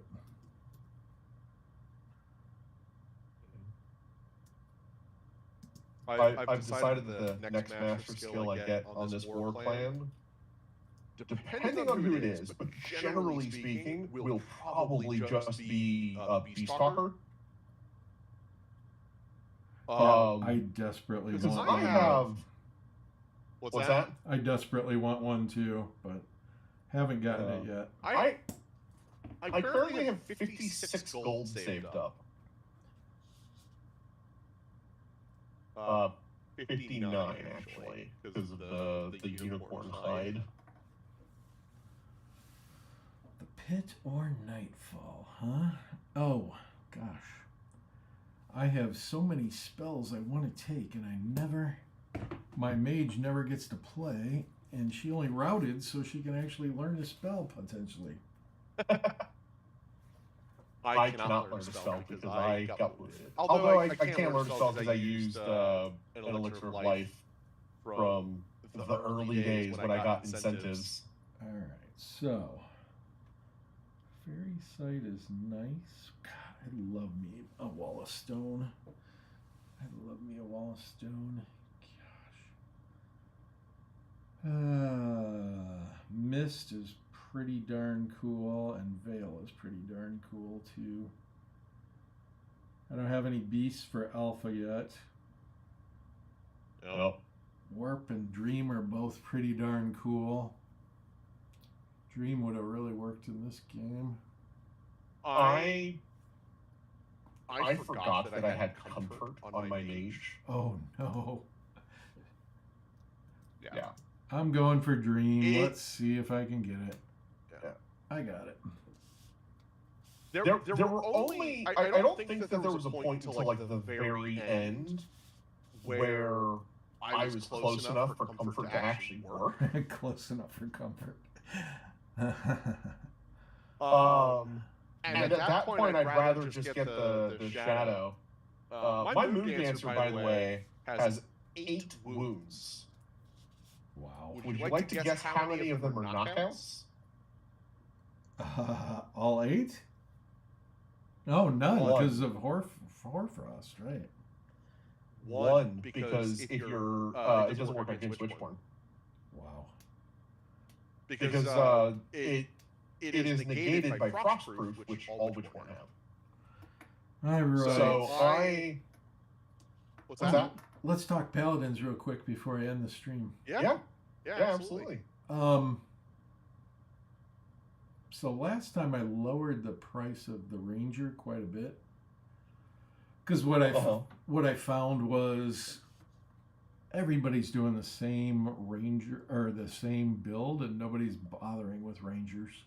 You know, they're gonna go with, and it's like, I love Rangers, but then if I slip them back in, then we're not Knights anymore, you know? So they're going to get knocked down to 22 gold. They're going to lose some of the free equipment, you know, no big deal. Sure. But they'll remain a Paragon. I'm kind of tortured by the thought, but I'm even considering knocking them down to a short bow just to knock another 5 off their cost. And so they'll be super desirable then. But right. I'll have to think about that. But the big thing I'm going to do is, did you hear about this? For beasts and for squires, they are going to take their turn before or after the master or the knight. That way they can move up for an assist. The squire can lasso somebody to make it easier to attack, whatever you want. And there's got to be some beast. There's got to be some rules around that, because there's just one chit in the cup. And so if you have the beast go first and it rolls an oops, then you know, that's the end of the turn. Your warrior gets nothing. And so there is a little danger to it. But that's real important. And then the other big thing is basically knights and order masters who are knights start with either a courser or a destria. And most start with a destria, even though I've played enough paladins to know it doesn't matter, because after a few games, the courser is just as cool as the destria. And usually a little faster. And you usually have played Enter Perdition and won your prerequisite breastplate of deflection. So You don't care about the deflect skill as much. But I'm going to make almost all paladin horses not rare. And so you're going to have that chance to start with a Javinar Nightmare. And what I've decided to do with the Javinar Nightmare is I'm just going to give it a fixed speed of 15. Because everybody cheats and makes it 17 anyway, so. And they're going to lose trample, but it will become a thing that a groom can teach them. Okay. And that way they'll be a little more affordable. And so it'll give people a bigger variety of, hey, I think the striking horse was the only one that I couldn't justify making non. And that's perfectly understandable. Yeah. And so I'm really toying with making the hippogriff non-rare for paladins. It would really be fun, but I think it would be unfair to the other clans. I think it would be too powerful at low level. Well, it's already expensive, isn't it? Not really. I can do a build with a Nari and a Squire and an Archer and a Monk, I think. Maybe 2 Archers. I can't remember, but I've got enough. I just start with one.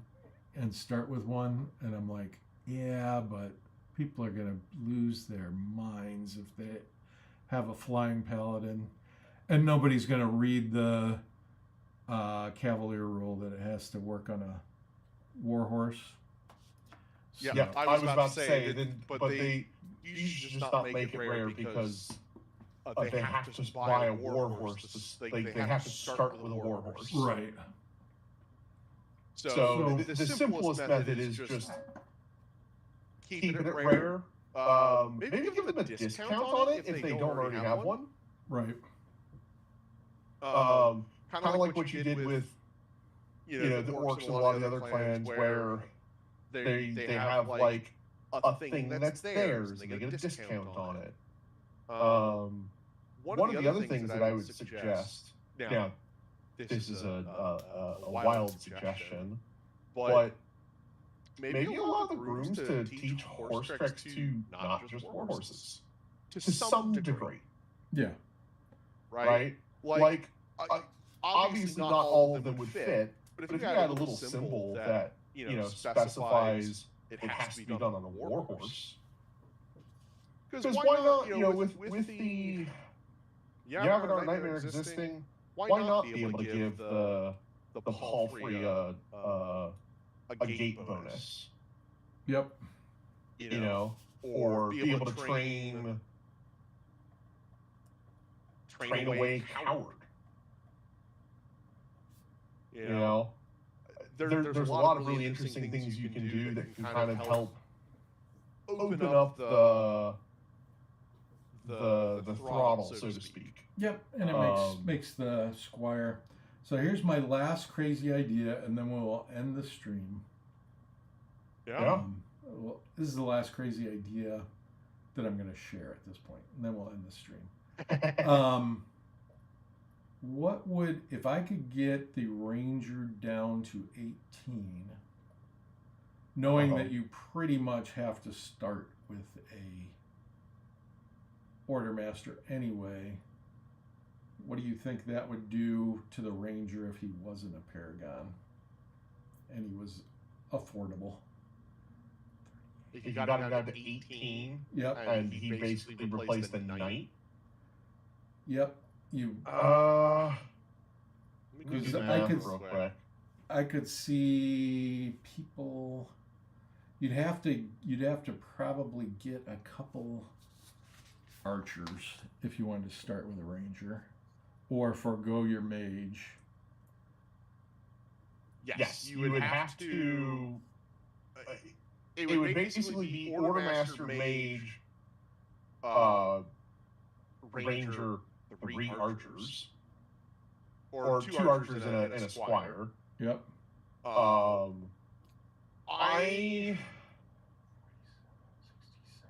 think keeping them unique with them getting free stuff, them having different restrictions, them being an extra entity. I think that's fine.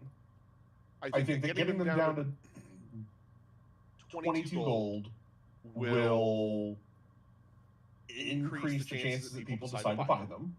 Yep. They're so good, but you can't convince people that potential wins for some reason. They think that if you don't come loaded with stuff, you're worthless. Yeah. And when you look at the sexier paragons like giants and that kind of stuff, I'd take roamers over Winds of Winter all day long, but the most expensive is best faction is the biggest faction that plays. So the problem is that those types of people don't tend to play paladins. They don't tend to play paladins, and they don't tend to be patient people. So they're not going to save for a paragon. Yeah. They're going to take a 50 gold piece loan in the pit and get a giant, even though it ruins their clan. Yeah. I don't think. I think let the rangers sit for a minute, because I don't think we've seen enough people playing new paladin clans to see whether or not they find it worth it or not for a ranger. Right. Yeah, I created a new paladin clan last week just for the sole purpose of we're going to get a ranger and see if it's worth it. Yeah. Because see how many games. If it takes more than 5 games, it's really not worth it. But if you can do it in 5 games, it's totally worth it. So I got a ranger before, back when they had like upbringing and all that stuff. Right. They were 35 gold, which I was fine with because that's still on the cheaper end for paragons, right? Mm-hmm. And the problem I had is that it felt like they didn't really have. They just felt like archers with a strength and defense bump. Mm-hmm. And and a speed bump. Sure. But they don't have access to speed proficiency, so they won't be able to take Swift and actually take advantage of that. It almost feels like they're missing a proficiency.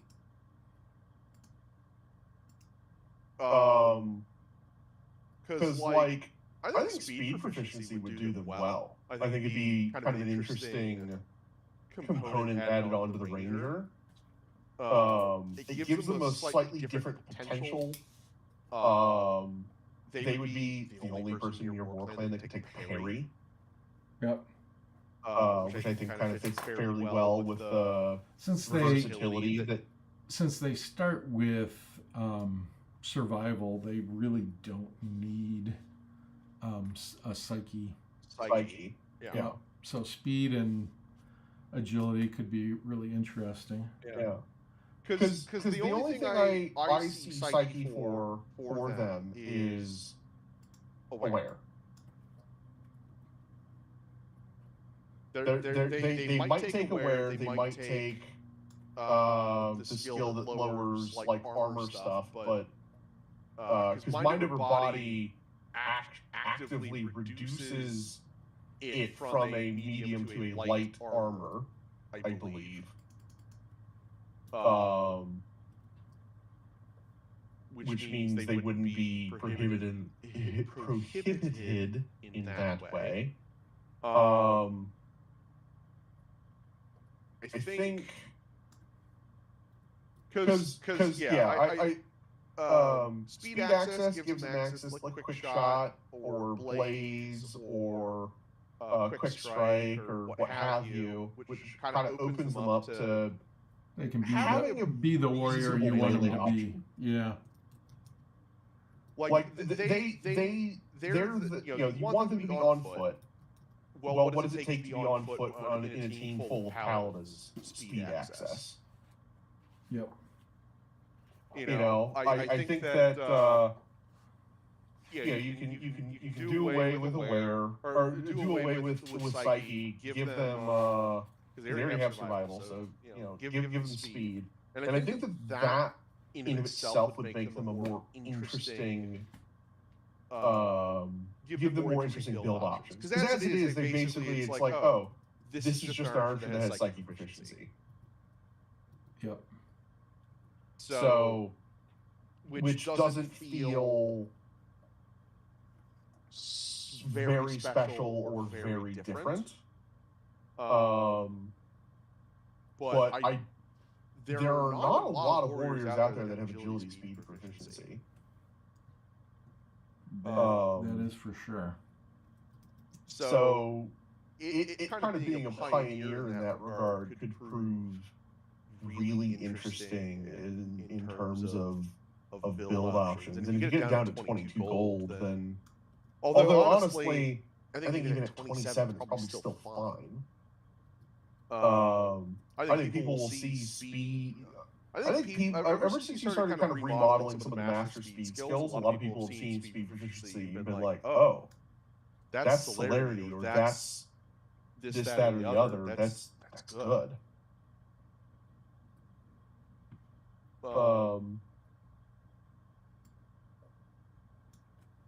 Because I remember, back with the old Rangers, people were like, oh, the Rangers are the best melee guys in the pit. For paladins. Yep. Because all of your paladins are like, oh yeah, I'm great on horseback. Rangers were the one guy that you built to be able to do stuff not on horseback. So that in the games where you couldn't have horses, you weren't screwed. Yep. And everybody always started their clan with 2 rangers. And I'm like, well, that's not really paladins. That's that's cowboys. So, Yep. So I think that's my opinion. Leave them at 27. Swap their proficiencies a little bit and see how that goes. Yeah. Okay. Well, appreciate your take and you hearing some of the things to look forward to on the July update. Yep. If I can keep that schedule. Holy cow. I'm getting really behind on everything, but usually if there's at least 20 changes, it's worth doing an update. And with the new wolves, the campaign rules book is going to change so much that it will be worth getting that done in time for July. So all right, well, we're going to wrap the stream up here, and I'm kind of eager to see where it got better, where it got worse, and we'll see what I can do for Saturday. Saturday. Yep. All right. So thanks for watching. And if it was horrible sound, I'm aware and I'm working on it.